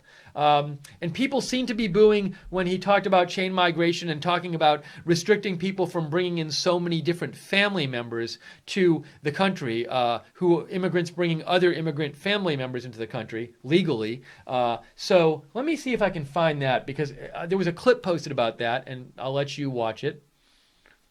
Hang on one sec. I know it's here. Here, so this is the clip of when he talked about, from ABC News. They reposted. They posted a little clip of him talking about chain migration and ending chain migration, and some people, and I presume more Democrats, booing this. So let's watch this real quick. Here we go. Under the current broken system, a single immigrant can bring in virtually unlimited numbers of distant relatives. Under our plan, we focus on the immediate family by limiting sponsorships to spouses and minor children. So that was a moment. Some of the I presume it was more Democrats who booed when President Trump brought up the idea of limiting the amount of relatives who immigrants who've already legally come here can bring in. All right, let's see. I want to get some more of your comments. Write to me on Twitter. What did you think about this speech? Let me know. Write to me on Twitter, @Lookner. We are reading your comments on the air. Thank you so much to our moderators who've been working so hard tonight. So many people in the chat room, thousands of people in the chat room, so many posts the moderators had to work and to moderate tonight. So, Lynn Jean, JC, Real Frank, Webster, Jude, Guinevere, Roger Vega, Webster. I hopefully I'm getting to everybody. Mods, let me know if I forgot somebody. Common Sense and Gleno on the website. Thank you so much. Hey, Joshua Schmidtke made a donation. Thank you, Joshua. Joshua says, disappointed not to hear anything on agriculture. Maybe I missed it during chores or continuing to unravel Obamacare regulations. Thank you, Farmer $5 Challenge. Thank you, Joshua. So now, Joshua, I didn't hear anything about agriculture either. I heard, I was running around doing work stuff here, but listening to pretty much all the speech. I don't remember hearing anything on agriculture. Maybe there was some brief remarks that I missed. As to unraveling Obamacare regulations, so President Trump did mention that they had gotten rid of the Obamacare mandate, but I don't recall him certainly spending a lot of time talking about any kind of future healthcare reform. So I'd have to go back and watch to see what he specifically said about it, and if so, how much. I'm not recalling much of it. It certainly wasn't emphasized in the speech. I don't remember anything specific at all, but it might have been a little part of the speech I missed.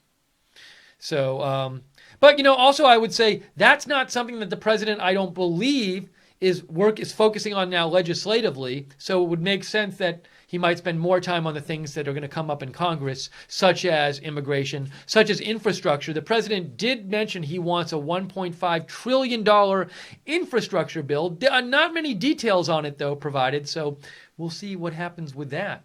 Cindy Black made another donation. Thank you, Cindy. You've made several tonight. And she said, best speech ever. Thanks for the coverage, Right Side Broadcasting. Thank you, Cindy. Obfuscate Clearly says, the president's guests were powerful, took the energy away from disrespectful Democrats who only honor illegals who call us racists.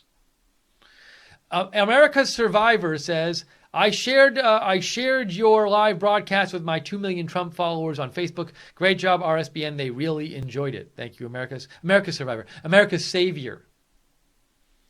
Christine Smith says, thank you, Stephen Rightside. Excellent. So glad so many Americans heard this speech. The truth of what President Trump has achieved for our nation. The speech, ... The truth of what President Trump has achieved for our nation. A fine State of the Union address, a fine state of our union due to President Trump and all who want to help MAGA. Danielle Delgado writes in, I really enjoyed his speech. It was very presidential, and as an Army mom, I am very thankful for President Trump's love for and need to make sure the military is better cared for.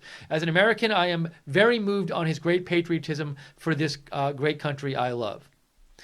Thanks, Danielle, for writing in. And President Trump, that was a point of emphasis. He did spend some time talking about how he's committed to veterans getting better care, and so there was a segment of his speech where he talked about that. Little Dan writes in, typical Trump. He did not disappoint. This was about America for Americans. Great viewing. The world was watching. Thanks, Steve. Thanks for writing in, Little Dan. Drake says he should have shamed the Democrats for sitting on their hands. Blocka Teal says Pelosi was too busy tweeting the whole time. Now, I wasn't following her tweets. Did she tweet during the broadcast or during the speech? Now, also, it's possible that her office was tweeting. Yeah. So look, this is from Nancy Pelosi, and it says, I know President Trump said Americans are dreamers too, and then she tweeted out, dreamers are Americans too. Now, again, I don't know if she literally had her phone tweeting or if her office was doing it. But you can go to Nancy Pelosi's Twitter if you want to read her tweets during the speech. Frank Gardner made a donation. Thank you, Frank. Frank said, thank you so much, RSBN, and thank you so much, Steve, for the coverage tonight. Thank you, Frank, so much for donating. That's what keeps us on the air, so thank you. We are viewer-supported here at Right Side Broadcasting. We like giving you an alternative to the mainstream media. We're not going to sit here and yell and scream and tell you what to think. We want to hear what you think and just bring you the news, President Trump events, and other news, and just bring you the news and let you get the news and decide what to think for yourself. So if you like our coverage, please consider donating, because we can only stay on the air thanks to your donations. We don't have lots of big sponsors and $1 million advertisers like the big networks do. We're very small. We rely on you to stay on the air. So if you like our coverage and want to help out Right Side Broadcasting, go to the bottom of the YouTube chat room right next to the broadcast. At the bottom, there's a little $sign. Just click on that $sign at the bottom of the chat room. Or you can go to rsbn.tv/donate, rsbn.tv/donate. Some people asked me about my mug before. You can even get free stuff like this Right Side mug by going to Right Side donation, rsbn.tv/donate, and setting up a monthly donation at our Patreon page. Our Patreon page you can also reach by patreon.com/rsbn. Sometimes people ask us if we have a Patreon, so that's where it is. All right, more of your comments. Let's get to more. Thanks again so much to the moderators who are moderating. And Joe Seals and Jake Seals doing an amazing job producing tonight. Joe and Jake. Joe is the CEO of Right Side. Jake does all the music for Right Side. He's amazing. So thanks. Great job producing tonight for both of you. Ophelia writes in, President Trump just proved that he is open to compromise and making a deal. The Democrats have shown themselves to be obstructionist. Period. MAGA. Philly Patriot says, I enjoyed the State of the Union and thought some of the guest stories were really moving. President Trump had some powerful moments, and I'm glad he also mentioned the American dream for the American people. Thanks. Much love from Philly. Zach Corbett writes, Democrats' lack of applause and standing for respect speaks volumes about their lack of empathy for the American people.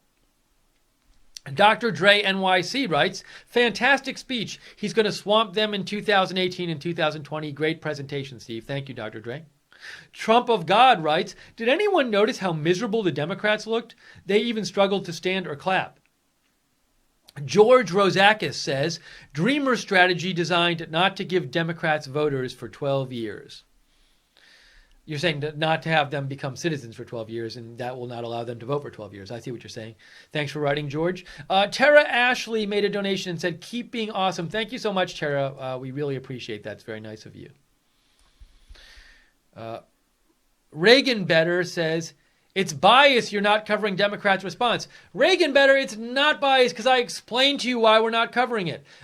What we did is we were thinking about covering it, and we considered covering it, but it happened several minutes, about 5 minutes after the speech stopped, and we thought that our viewers would prefer, and we actually did a little bit of an informal survey, and the feedback we got is that the viewers would want to see, to have a chance to discuss the speech rather than cover the Democratic response. So as I explained a few minutes ago, when we did it, I said, look, the reason we're not covering the Democratic response is because the speech just ended. We want to give people a chance to give feedback on it. So, it's part of us wanted to cover the Democratic response, of course.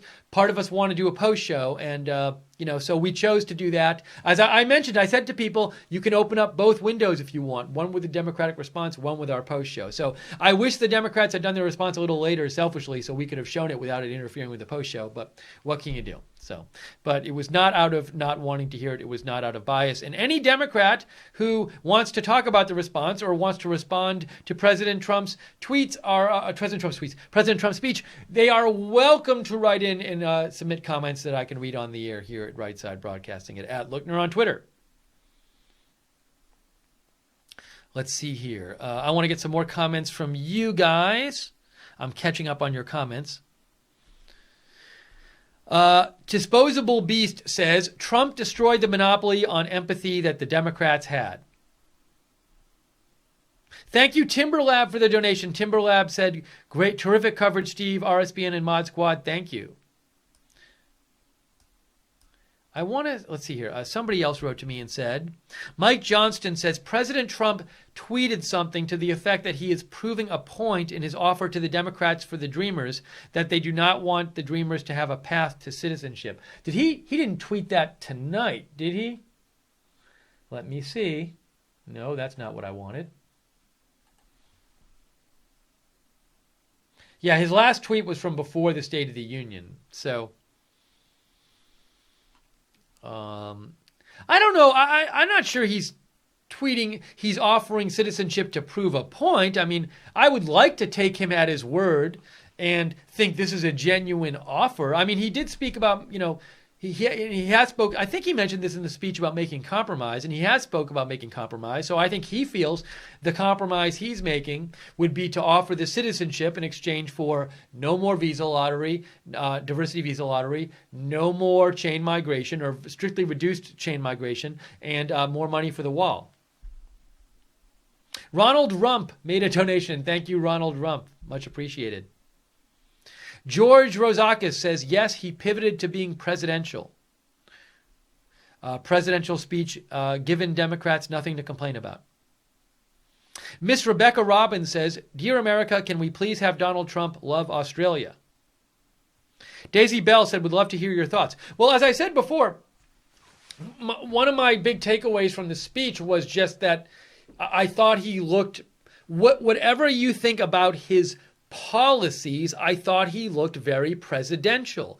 When I was watching him up there, it just looked to me like a president usually looks and is supposed to look giving a State of the Union address. The way he looked, the way he was speaking, what he was saying. Again, you can disagree with what he was saying, but I really saw no difference between how he looked as president giving that State of the Union address and how the past number of the presidents I remember seeing in my life have been up there giving the State of the Union address. So I definitely think he looked presidential, and that was one big takeaway from me. I mean, was there a lot of new stuff out on the table? No, I mean it wasn't a speech where he was proposing a lot of new things. Even the 1.8 million Dreamers getting citizenship. Stephen Miller talked about that as part of the offer last week. So really not a lot of new stuff in there. But I think he was optimistic for the country. He suggested the country is doing well economically. Some of his proposals, I'm sure Democrats won't like, but they weren't liking those proposals when he had them before. So, but it certainly, if there, symbolically, I think it looked like he was a president to me. So that's something that's one of the big takeaways for me.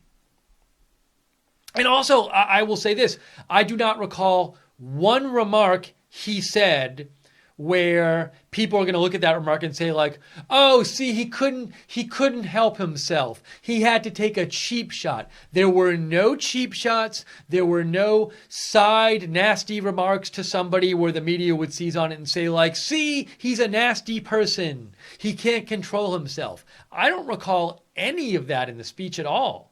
I don't, unless I'm forgetting something, I don't recall any of that. So I thought that's an interesting aspect of the speech. Ayame says, I really like that he presented it respectfully and with the dignity that the event demands. He said what needed to be said without grandstanding or unneeded drama. Very well done. It's sort of similar to something I was saying, Ayame, so thanks for writing in. Obfuscate clearly says, Americans are dreamers too. Real Donald Trump, God bless you, sir. Steve, thanks for your coverage. Even Fox News is covering the creepy celebs. Give it a rest and honor our president. Kana77 says, Trump said he would release the memo 100% when he was walking out. I didn't hear that. I was getting on the air, so I can't confirm that, but thanks for writing in. Red Pill Loose writes in, the quote, Americans are dreamers too is wonderful. Albert Prada says Trump has the best words. Colonel Ben Bannister says President Trump delivered a speech for the ages tonight. He highlighted the historic first-year accomplishments like tax cuts. He also laid out the agenda ahead. Best State of the Union speech I've ever heard. Thank you, Tara Ashley, for the donation. Tara Ashley donated and said Chatelet.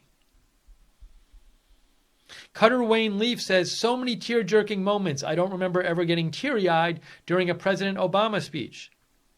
Deplorable Dolores writes in, winning, President Trump touched Americans' hearts. He made me cry when I saw the parents of the victims who died at the hands of criminal illegals. Americans are dreamers too. Vika Farkash says, what happened with America First? I think, Vika, you're upset about his proposal to give 1.8 million dreamers citizenship after 12 years. Monty says Pelosi is going to have a tough time rebutting that speech. Evil Russian Spy says it's going to be very hard for senile Maxine Waters to rebuttal the State of the Union address when she is BS crazy. Kevin Holland says, thank you for the very crisp and clear live stream. Was the best feed of many out there. Thank you. Well, you should thank our producers, Jake and Joe Seals. They're not just producers. Joe's the CEO and Jake does all the music for Right Side. But Joe and Jake did an amazing job tonight. Thank you, Joe and Jake. Sky Chu says, his comments on MS-13 were so direct. My first thoughts were of Seth Rich, R.I.P. Karen Angeles says, now that it's over, can they finally release the memo? Julie Selden says, Trump was great tonight. Other than the DACA, I was very happy with the speech. We are taking your comments here on our post show, Right Side Broadcasting. So write to me on Twitter, @Lookner, with your comments. We are reading your comments on the air, hearing your thoughts about the speech. Let me know what you thought. And real quick, I might be able to show you a couple clips of the rebuttal. So this is something that I think Representative Joe Kennedy might have called President Trump a bully in his rebuttal. So this is the rebuttal. This is part of the rebuttal. I'm going to show you a clip of the rebuttal, and this is Representative Joe Kennedy talking about President Trump, I think. Bullies may land a punch. They may leave a mark. But they have never, not once in the history of our United States, managed to match the strength and spirit of a people united in defense of their future. Politicians. So I guess that's Joe Kennedy calling President Trump a bully, although I don't have the context for that remark.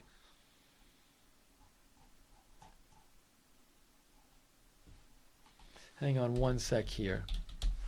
I was just trying to give you a flavor of what he said during the speech. Oh, and here's one more clip I'll play you of the rebuttal, the response from Representative Joe Kennedy. We choose an economy strong enough. Oops, it stopped. Let me play this. We choose an economy strong enough to boast record stock prices and brave enough to admit that top CEOs making 300 times their average worker is not right. So that's an example. That's a little example of some of the Democratic response. Daniel Irimia made a donation and said, Trump 2020, proud to be an American 15 years after immigrating to America. Thank you so much, Daniel, for the donation. Let me read some more comments from you guys. Shiat Mang says, Joe Kennedy is drooling live on TV in front of millions of people right now. I hope he runs in 2020 so we can see another blowout. I saw a tweet about Joe Kennedy. Yeah, Fox's Frank Luntz tweeted this out. I didn't see it myself, but he said Marco Rubio had dry mouth during the State of the Union response in 2013. Joe Kennedy has drool mouth. So there's a picture of Joe Kennedy.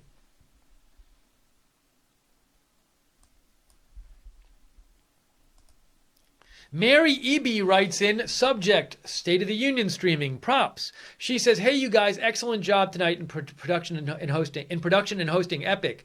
Keep up the great work. You are a much needed and valued company in this country. You are all in my prayers for continued blessings and protection. I am praying for donations to pour in for you. No matter how tough things may get, don't ever give up. Thanks again, gratefully, Mary. What a nice message. I'm saying thank you. Thank you, Mary.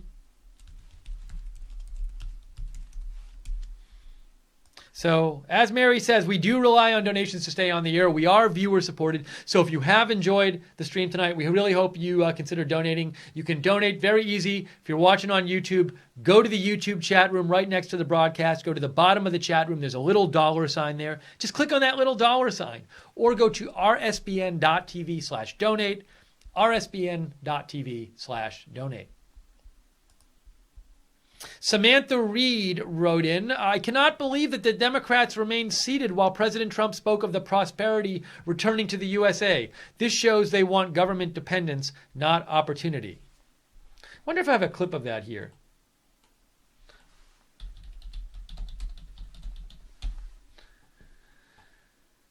Let's see here. I'm trying to see if anybody posted like. I mean, I could go back and find it in our broadcast, but yeah,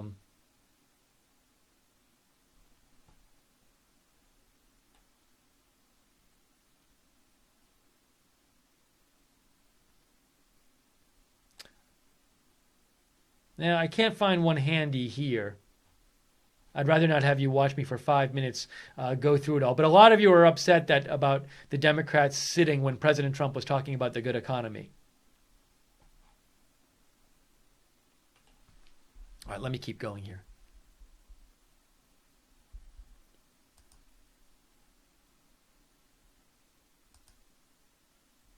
Clifford Hutchinson made a donation. Thank you, Clifford.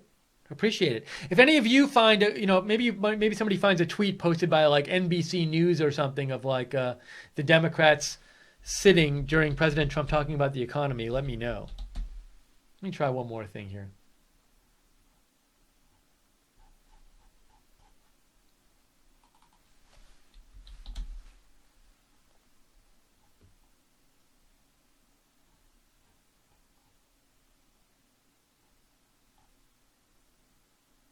I do remember there was one shot I remember where it showed President Trump mentioning the low unemployment for African Americans and Hispanics. And if I remember right, that was a point in which Democrats were not standing up and cheering.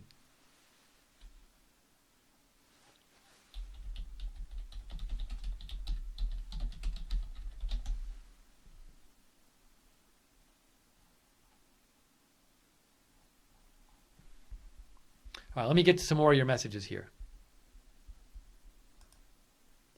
Michael Smoker writes in, I love the State of the Union address tonight. He has given me more patriotism than I ever have had before. Could not be happier that he is our president. USA, USA.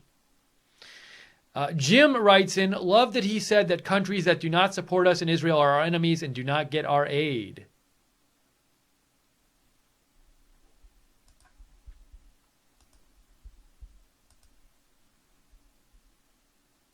Andrew Sova says, I thought a few Democrats stood up at times. Oh, yeah, there were times when Democrats stand up. I think what people are upset about that are writing in are certain times when they thought the Democrats should have stood up and they did not stand up. But we didn't say that they never stood up.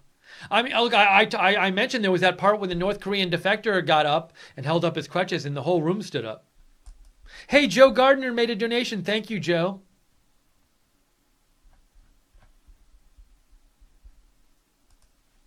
Let's get to some more of your messages.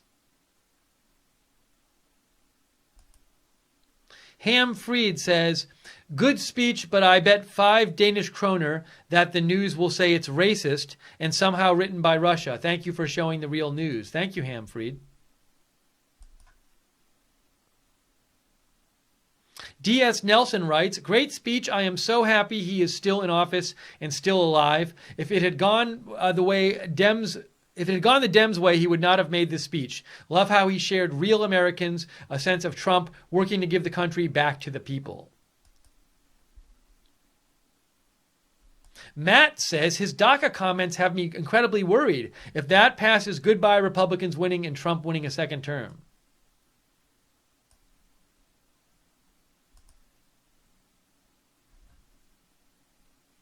JC wanted me to show the mic drop emoji to show. That's his thoughts about the end of President Trump's end of his speech. Here's the mic drop emoji. I'll show you. That's JC, our one of our moderators wanted to show that to you. That was his thought about the State of the Union.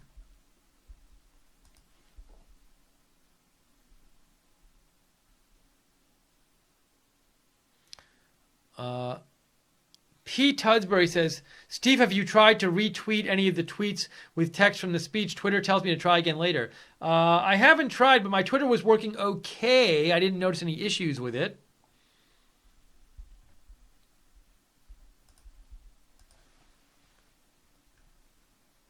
Let's get to some more of your comments here. I am at Lookner on Twitter. We are reading your comments here live on the State of the Union post-show. Give me a shout out on Twitter. You can also follow me if you like breaking news. I post about breaking news all the time on my Twitter. Don't forget, subscribe to Right Side Broadcasting on YouTube. Click the notifications bell so you get notified about all of our breaking news videos. We cover news all the time with live videos. Also, follow us on Facebook at Right Side Broadcasting and on Twitter at RSB Network.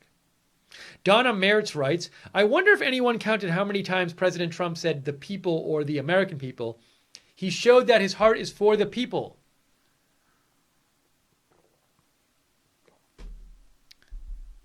Daisy sent me a clip of Fox News talking about sitting Democrats. What I was looking for, Daisy, is a clip of the Democrats actually sitting. I could go back and look through our coverage, but that'll probably take a while for me to find it, and then you'll be like, why am I watching this person scroll through a video? Christine Smith says, thank you, Right Side Broadcasting. And donates. Thank you, Christine. Actually, I have an idea. What if I did this?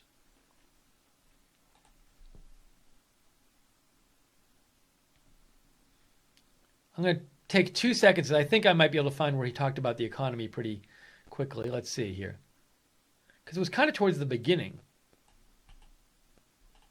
Let's see. Let me see if I can find it for you. Okay. In just this short period of time, the great news.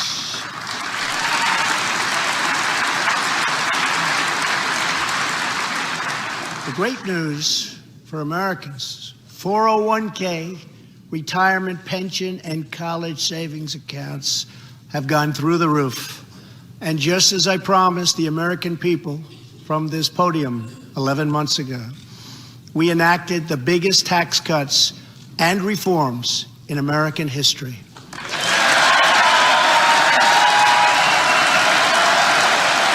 So there's an example.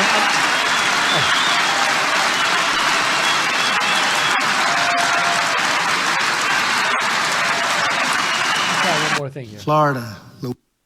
That night, our new administration had already taken the first helicopters on the scene in Houston during the Hurricane Harvey. Just trying to find a little more of the economy stuff. Hang on one sec. Of tragedy. Tonight, I call upon all of us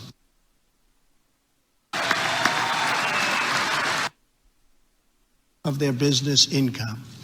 Here tonight are Steve Staub and Sandy Keplinger. Anyway, I was trying to find some stuff about the economy, but I'd have to go through it with a little more fine-tooth comb rather than have you watch me scroll through the speech. Hey, by the way, 60 or so made a donation, said, great job on the podcast. Prayers for your continued success. Thank you, 60 or so. Very nice of you. Christine Smith, we already talked about her. We said thank you. Thank you for your donation. Let me read some more comments. Monty says, I first started watching Right Side Broadcasting during the campaign, and I was really delighted to learn that the White House feed used you guys for the State of the Union. You deserve it. I don't know. We were using the whitehouse.gov feed, which you can see on our broadcast. That's not news to anyone. When we cover the rallies, President Trump's rallies, they use our feed on their Facebook page. So I don't know if tonight they were using our feed for anything, though. But they do, when we cover President Trump's rallies, that they use our feed on their Facebook page.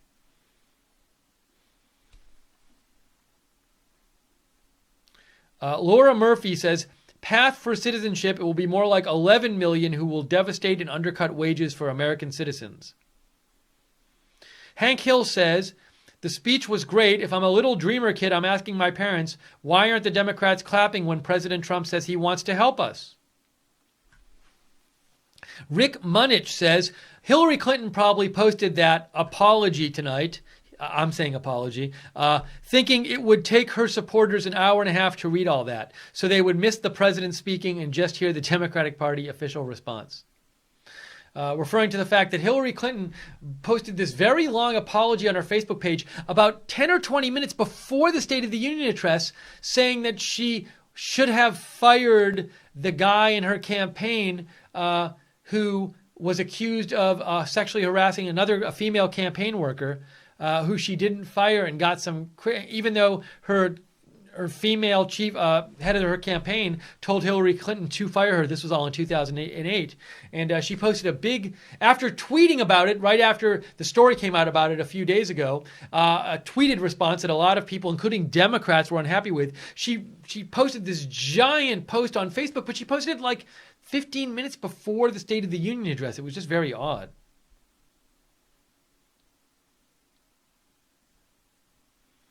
Let's see here. Rare Peppy Merchant says there's a clip of President Trump saying he'll release the memo. I can't play it, though. It's a YouTube clip, so I can't play another YouTube clip on this broadcast, unfortunately. But thank you for writing in. Hey, Philip Nicholson made a very generous $50 donation and said, MAGA, Americans are dreamers too. Thank you, Philip Nicholson. Very nice of you. Jesse Lowe says, is it me or did Joe Kennedy sound like a mix of Captain Kirk from Star Trek and the guy from Twilight Zone? Speaking of Joe Kennedy, we played a couple clips of the Democratic response. Let me play you one more.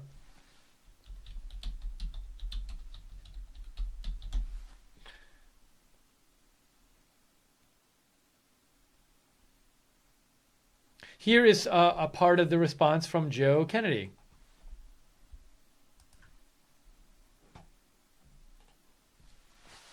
Sinking feeling, no matter your political beliefs, that this is not right. This is not who we are.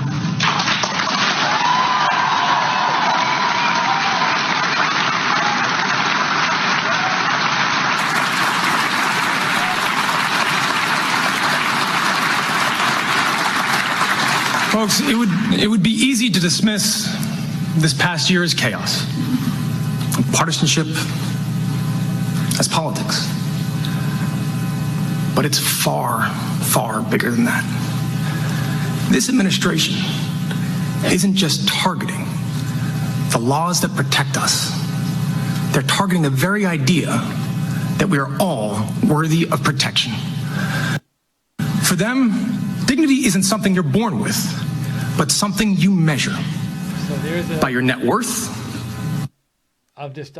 We'll show you some of the clip there. That's from Joe Kennedy and the Democratic response tonight. Give you a sense of that. First, Willis Crew writes in, when the State of the Union was on, the Democrats who didn't have the mainstream media to guide them were focusing on the fact that Trump used the word booby, as in booby traps, shaking my head. Sad face. Eck writes in, Eck was responding to something else. Unseen One says, the Democratic response optics looked like an SNL skit. I was waiting to hear in live from New York at Saturday Night Live. Monty writes, we in Australia need a Trump. Can you send a copy down under, please? A.N. Tibbs says, great job today, Steve. Thank you, A.N. Tibbs. A.N. Tibbs continues, I'm open to citizenship for illegals currently in the U.S. if the proposal included an end to chain migration, terminating the diversity visa lottery, and, like American-born citizens, no voting rights for 18 years after official citizenship is granted. Now, I'm guessing they could never do that because it would be seen as unconstitutional to, I bet, take voting rights away from citizens for a certain number of years, from a certain group of citizens. I can pretty much guarantee that would be that is against the law, and it would be ruled that way.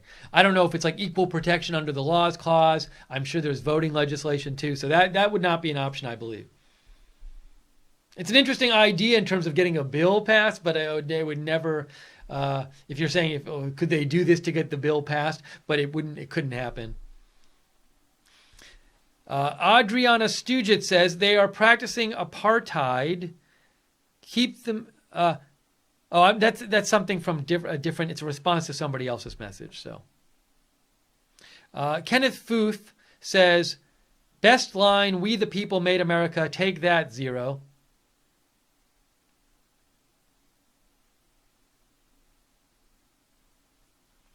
Gwen 100% Trump says, know that DACA amnesty is part of a package, not necessary for reform, should not be part of a reform, and no benefit for Americans. So still not pleased with that announcement. Adrian Stugit says, Democrats hate America. That's pretty clear tonight.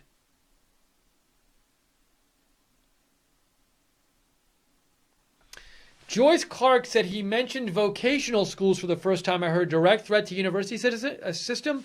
So I believe he was just talking about like things like job training and different things that could be used to help workers. So I don't think it was supposed to be an attack on the university system. Let me quickly see if I can find a quote here.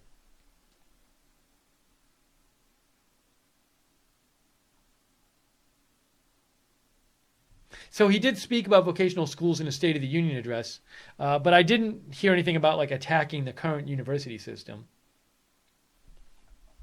Opetke made another donation. Thank you, Opetke, and said, I don't think the Democrats fully considered the optics of putting a Kennedy out in front of a wrecked car.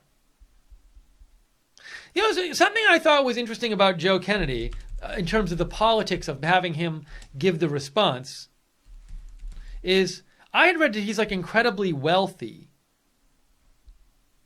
Somebody had posted this earlier. Hang on a second.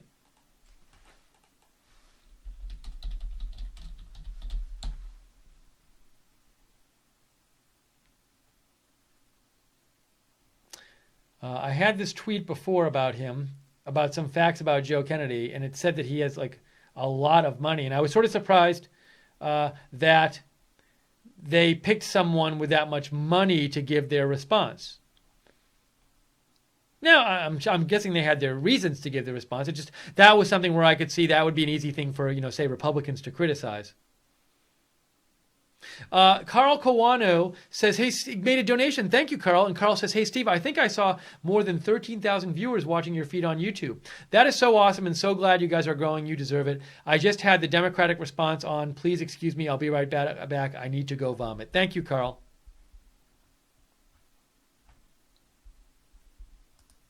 Ooh, let's see.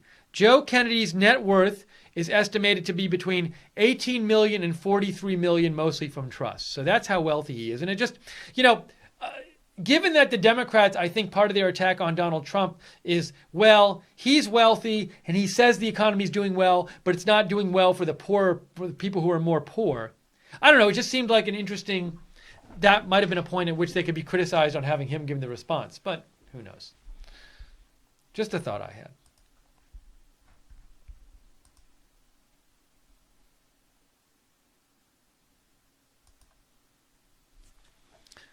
Andrew Sova says, Steve, I had to switch to the White House YouTube channel early in the speech because Google was screwing with your feed, but 45 minutes into the speech, Google started messing with the White House feed as well. So I'm not aware of anything. My feeds seem to be pretty good here from the different feeds. So it might have been on your end, or it might have been, I don't know what the deal is with the internet in terms of, I'm sure a lot of people were streaming stuff tonight and watching the State of the Union address. So maybe that affects different people's streams at their houses or different carriers. I don't know. But fortunately, Jake and Joe did a great job, and our stream seemed to go pretty well in terms of when I was watching it here on YouTube and I could see it. So sorry you had those issues, though, Andrew.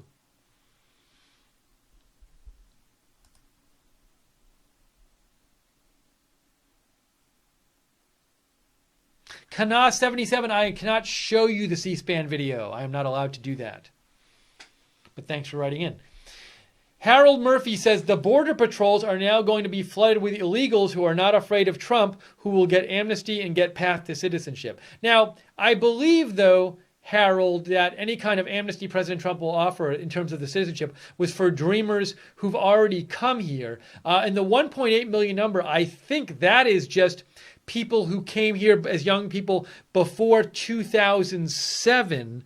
I think that's a combination of the people who had already signed up for DACA and people who were eligible but hadn't signed up. I may be wrong about that, but the 1.8 million does not apply to people who come here in the future. It applies to people who came here as young people in the past.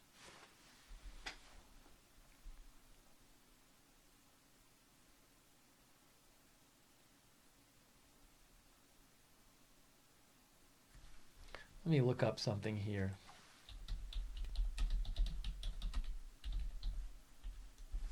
Frank Gardner made another donation. Thank you, Frank. Frank, he said, just started monthly donations to RSBN. Go RSBN. Thank you, Frank. Very nice of you. We really appreciate that. Big thumbs up to you.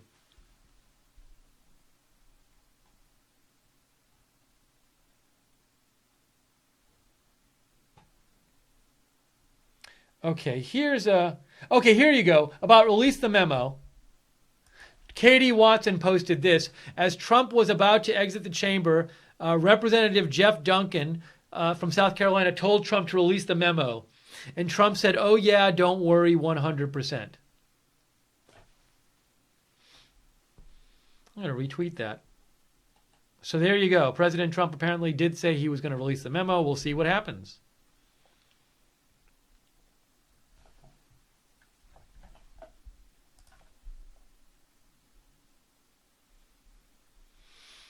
Mike Johnston says, the president was indicating that the Democrats were not interested in the DACA offer, not that the offer was not sincere, just that offering more than they asked for did not help to engage the Democrats. That is what I took away from it. I will try to find it from last week. Oh, you're talking about a tweet from last week. Okay, Mike.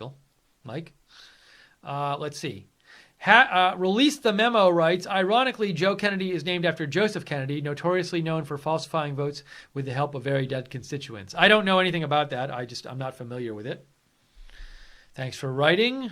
Bruce Rosenthal says, Trump immigration proposal won't result in citizenship until after 12 years and conditions being met. It's a savvy and also authentic move to get the strong border security protections.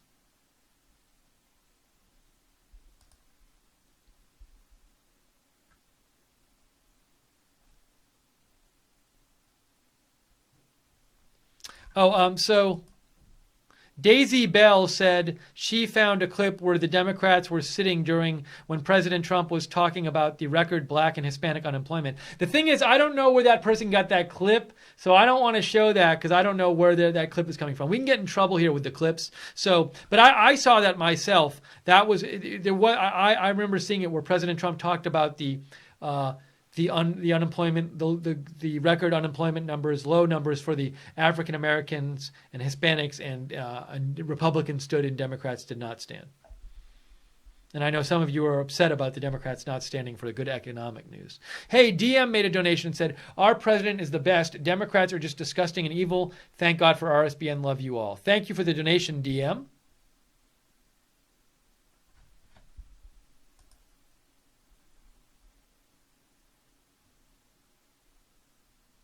Vika Varkosh says, Steve, in regard to illegals, proven they have being here, that is absolutely not a problem.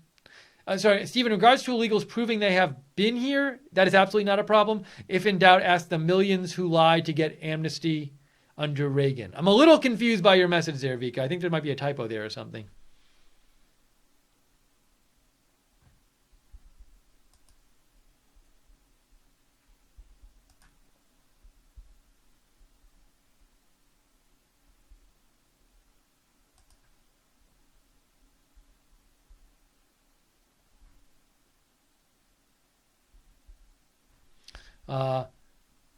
So he said, Ophelia sent me a message where some people are talking on Twitter about, it's a Twitter moment about how President Trump is a really strong clapper.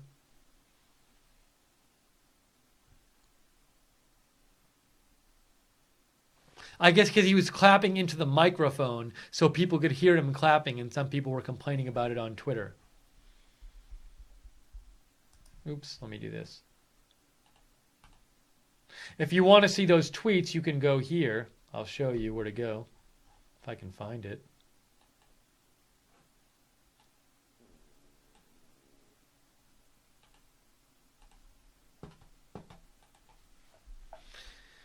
Here is the moment. It says, President Trump is a really strong clapper, and it's a bunch of tweets about President Trump's clapping.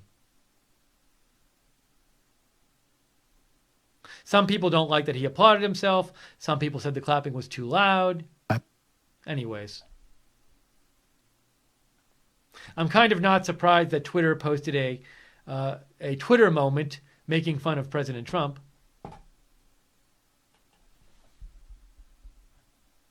Also, Twitter moments are usually like for huge news events, but this one's about President Trump clapping.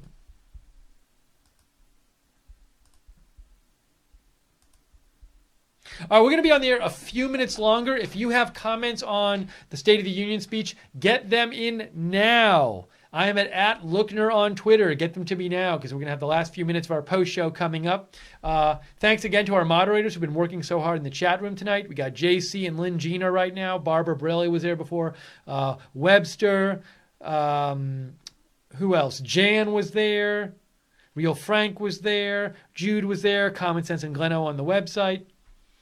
And thanks to everybody who's donated so far. Really nice of you donating. That's how we stay on the air, and we so appreciate when you donate because you let us cover the news and offer an alternative to the mainstream media. So thank you for allowing us to do this. If you want to donate to Right Side, go to the bottom of the YouTube chat, click on the $sign, the little $sign at the bottom of the YouTube chat, or go to rsbn.tv/donate, rsbn.tv/donate.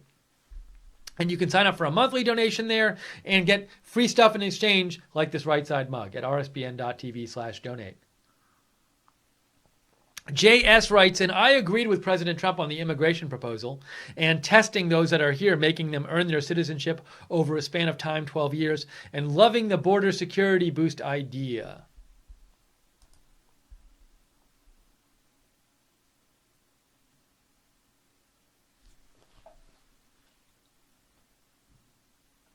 Yeah, Cannibal Holocaust, I can't show that video either. I have to be very careful about the videos I can show, but thank you for sending that to me. Reagan Better said, Steve, Trump did a great job tonight. Did you see the massive protest outside in D.C. grounds with people holding signs? I did not. Let's see if I can find it here. Find a tweet about it or something. Oops.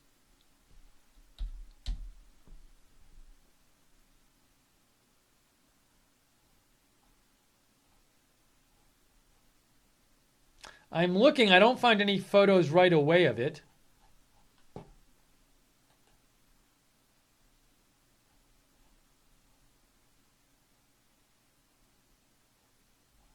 I can't find it right at the moment, unfortunately. Sorry. Thank you for writing, Reagan Better. Fifth Element writes in, hey, Steve, did you happen to see that CNN and MSNBC cut all broadcast on the State of the Union on the West and Northeast Coast for more than 20 minutes? I have not heard that. Is that true? Really? I find that hard to believe.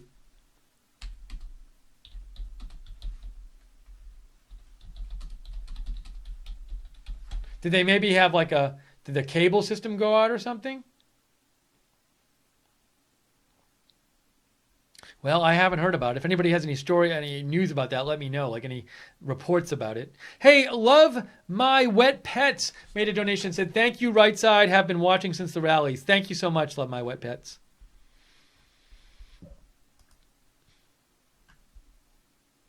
Michael Brazil says, Trump was awesome, Kennedy predictably weak.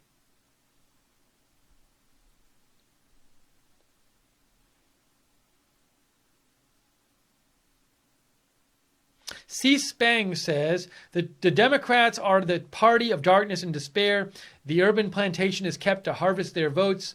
Lifting her human spirit is not their game. How could they just sit there through all of this? Very dysfunctional. Thought Nancy was going to twist her jaw off. Vince Major writes in, hey, Steve, best speech ever. So sad how the Democrats would not applaud. By the way, Steve, let's see. Sean Vandar was banned from YouTube for exposing Joy Vandar as a fraud. He sends his regard to you. God bless you, brother Vince Major. I don't know anything about that story, about that being banned, but thank you for passing that along, Vince Major. I think Sean Vandar used to write in on the broadcast, I think, if I remember right. I'm not sure. Chris Douglas says, did you happen to notice Kennedy was drooling during his rebuttal to the State of the Union? Yeah, we talked about that a little earlier. We saw a photo of it.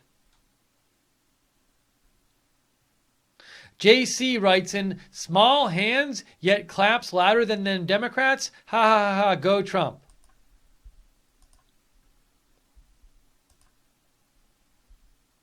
Lily Hager writes in, thought President Trump made some great eye contact and wasn't looking at the prompter the whole time. This is a good point, by the way, Lily. I want to stop your comment for a second. I agree with you. President Trump was reading the speech tonight, but it didn't feel like it was just like looking down and reading the speech. Like he did a good job of, just as a presenter, of reading, but still looking at the audience and connecting with the audience. Because sometimes I've seen him do this, and I'm guessing he's not used to reading from a prompter. But sometimes when he reads from a prompter, and when lots of people read from a prompter, it feels like they're not even paying attention to the audience. Where it felt like he was reading the speech, but at the same time, it felt like still not like ba da da da da da da. You know, so that was it's a good point you make, Lily, about how even though he was reading the speech, he still did it in a way that it felt like he was paying attention and connecting with the audience. It says, you say also I thought he did. Lily says also I thought he did very well in not antagonizing the Democrats by telling more personal stories and made them look dumb by not clapping and standing more.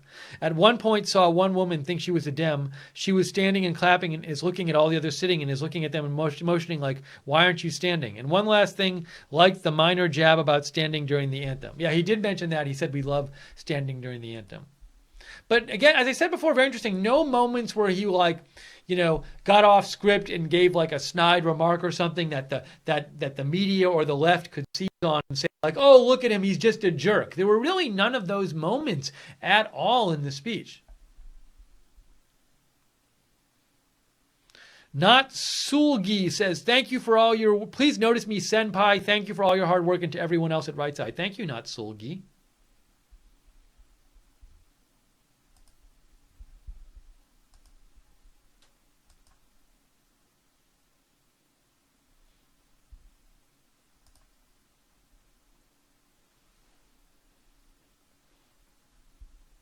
Hang on one second here. Shiet Mang found a tweet of President Trump saying 100%. Is it Ben Craig's show? Let me see if I can find this. Hang on one second.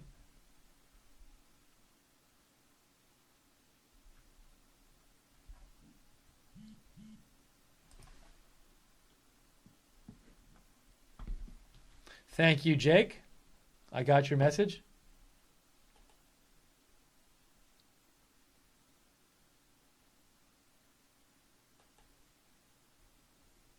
Where was that thing I was going to show you guys? I can't find it. I have no idea where it is.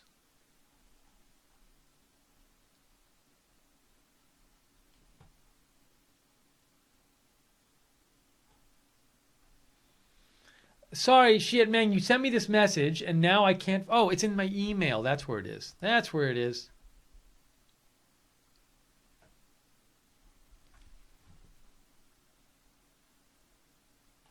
Hang on here. I'll get it up on the screen for you.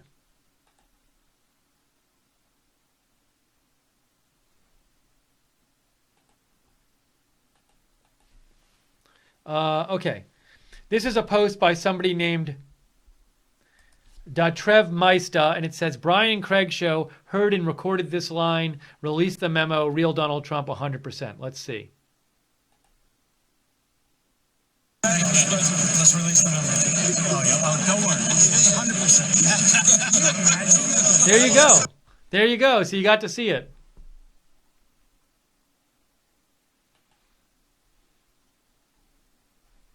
As we reported earlier. And Bubba Baker, Trinidad Scorpion writes, and like the new graphics tonight, thanks, Joe. Good job. You know, this graphic, we only use this once in a while. It's not new. We've used it before for some election coverage. I like this graphic too behind me, but we break it out for the events where it's appropriate. Yeah, it's a pretty good one.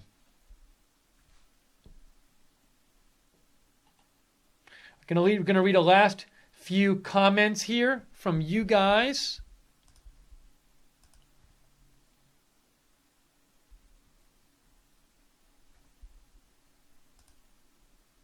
Grant says, the president has mastered the teleprompter.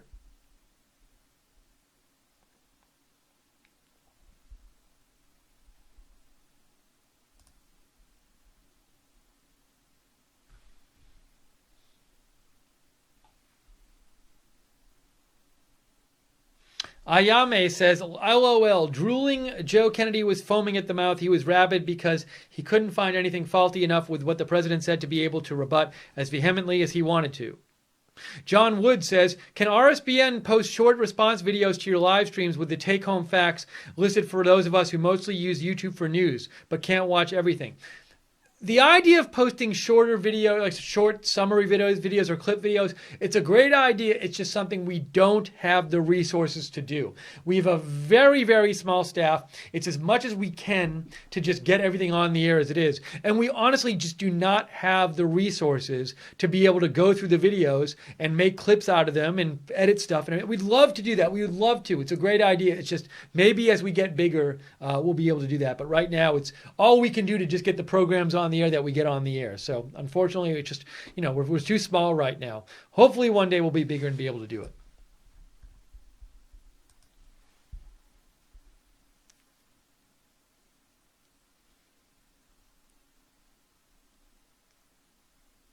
All right, I think at this point we are going to wrap up our coverage right now. It's getting to be about that time. But I want to say thank you to everybody who's written in. Thank you for writing in during the pre-show and during the post-show, all of your comments and letting us hear what you were thinking about the speech. We really appreciate it. Thank you for choosing Right Side tonight as your broadcaster of choice for the State of the Union address. Thank you so much to everybody who donated. It is your donations that allow us to do this coverage, that allow us to be an alternative to the mainstream media, to give you somewhere else to watch these events. So we really appreciate you donating. If you like the coverage and you want to donate and you want to help keep us on the air, we are a viewer-supported network. We don't have big sponsors. We rely on your donations to stay on the air. So if you want to donate, go to the bottom of the YouTube chat, click on the $ at the bottom of the YouTube chat, the little gray $ there, or you can go to rsbn.tv/donate, rsbn.tv/donate. Your donations really do keep us on the air.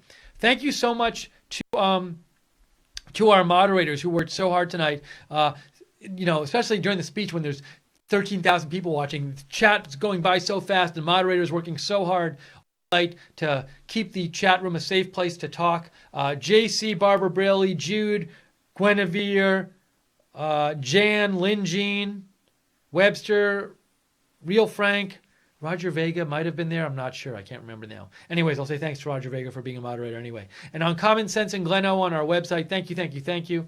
And thank you, Jake Seals and Joe Seals. Amazing job producing tonight. Brought you guys a great feed, I thought, of the broadcast, of the speech. So Jake and Joe did a fantastic job producing tonight. So thank you for that.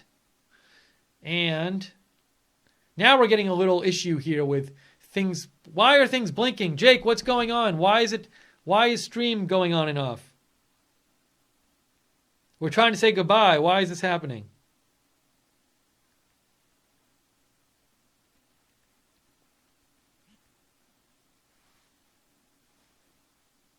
Oh, okay. There's some kind of issue at the studio. I see. Okay. All right. That's not. All right. We'll get that fixed. Hey, DM made a donation under the wire and said, "Thank you, Steve. Awesome job. Thank you, mods. RSBN family. Love you." Thank you, DM. Thanks so much.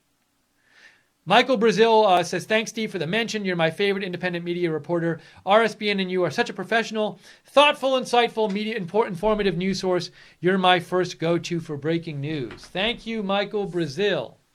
Very nice of you. I want to also thank people in the chat room for watching. Hold on a second here. Anthony Huerta says, "I've been watching since the rallies. I get upset with family members when I see them use other fake news sources." Thank you, Anthony, for watching.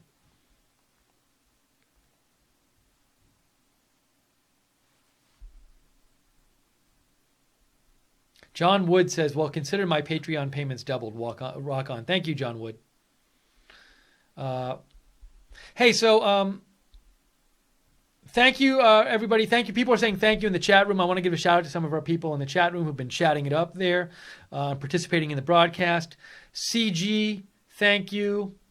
Opetki, thank you. Sheared Wheel Bearing, Marissa, Russ Kessler, Vince Major, DM, Rabbit Time, Janine, Frank Campos, Mikey Humbert, Irene Soto, Cape Crusader, Gypsy Faded, Jace Hader, Barry H, Samo, Slippery Rock, Jason Thornton, Cats, Classified Information, Deb B, John Morris, Ron N, Cindy Black, 60 or so, not 60 or so, 60 or so. GM Archaic Trance, Grant Patillo, Mikey Humbert, Robbie Ripke, Chad C. Hey, I want to thank some people on Facebook too. If the Facebook stream hasn't died yet, because our Facebook streams, they only let them last for 4 hours. So the Facebook stream might have ended. Let's see here. Is it still live? I don't know.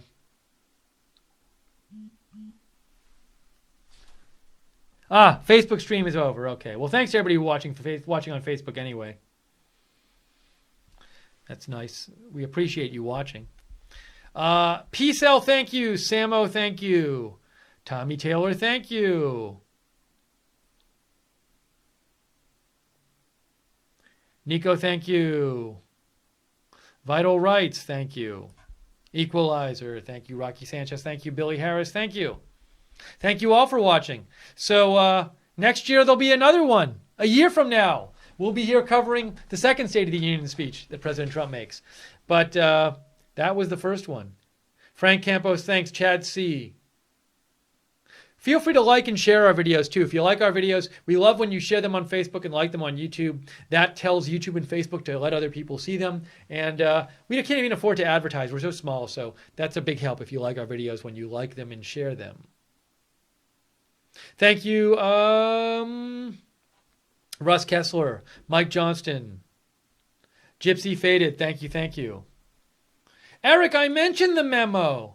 Eric says, what about the memo? I already said that he was going to release the memo. We showed the clip, Eric. Were you watching? Shane Taylor, thanks. DM, thanks. Hey, Sleight of Hand made a donation and said, thanks for the great coverage tonight. Thank you, Sleight of Hand. So again, big thanks to Jake and Joe Seals. Great job producing. Nice work tonight, guys. And all the moderators, I'll say their names again. Lynn Jean, Guinevere, Barbara Braley, JC, Real Frank. Who am I forgetting? Webster, Roger, Vega, Jude, Common Sense and Gleno on the website. Barbara Sakowitz, thank you for saying thanks. Lily Hager, thank you. Thank you. Classified Information, thank you.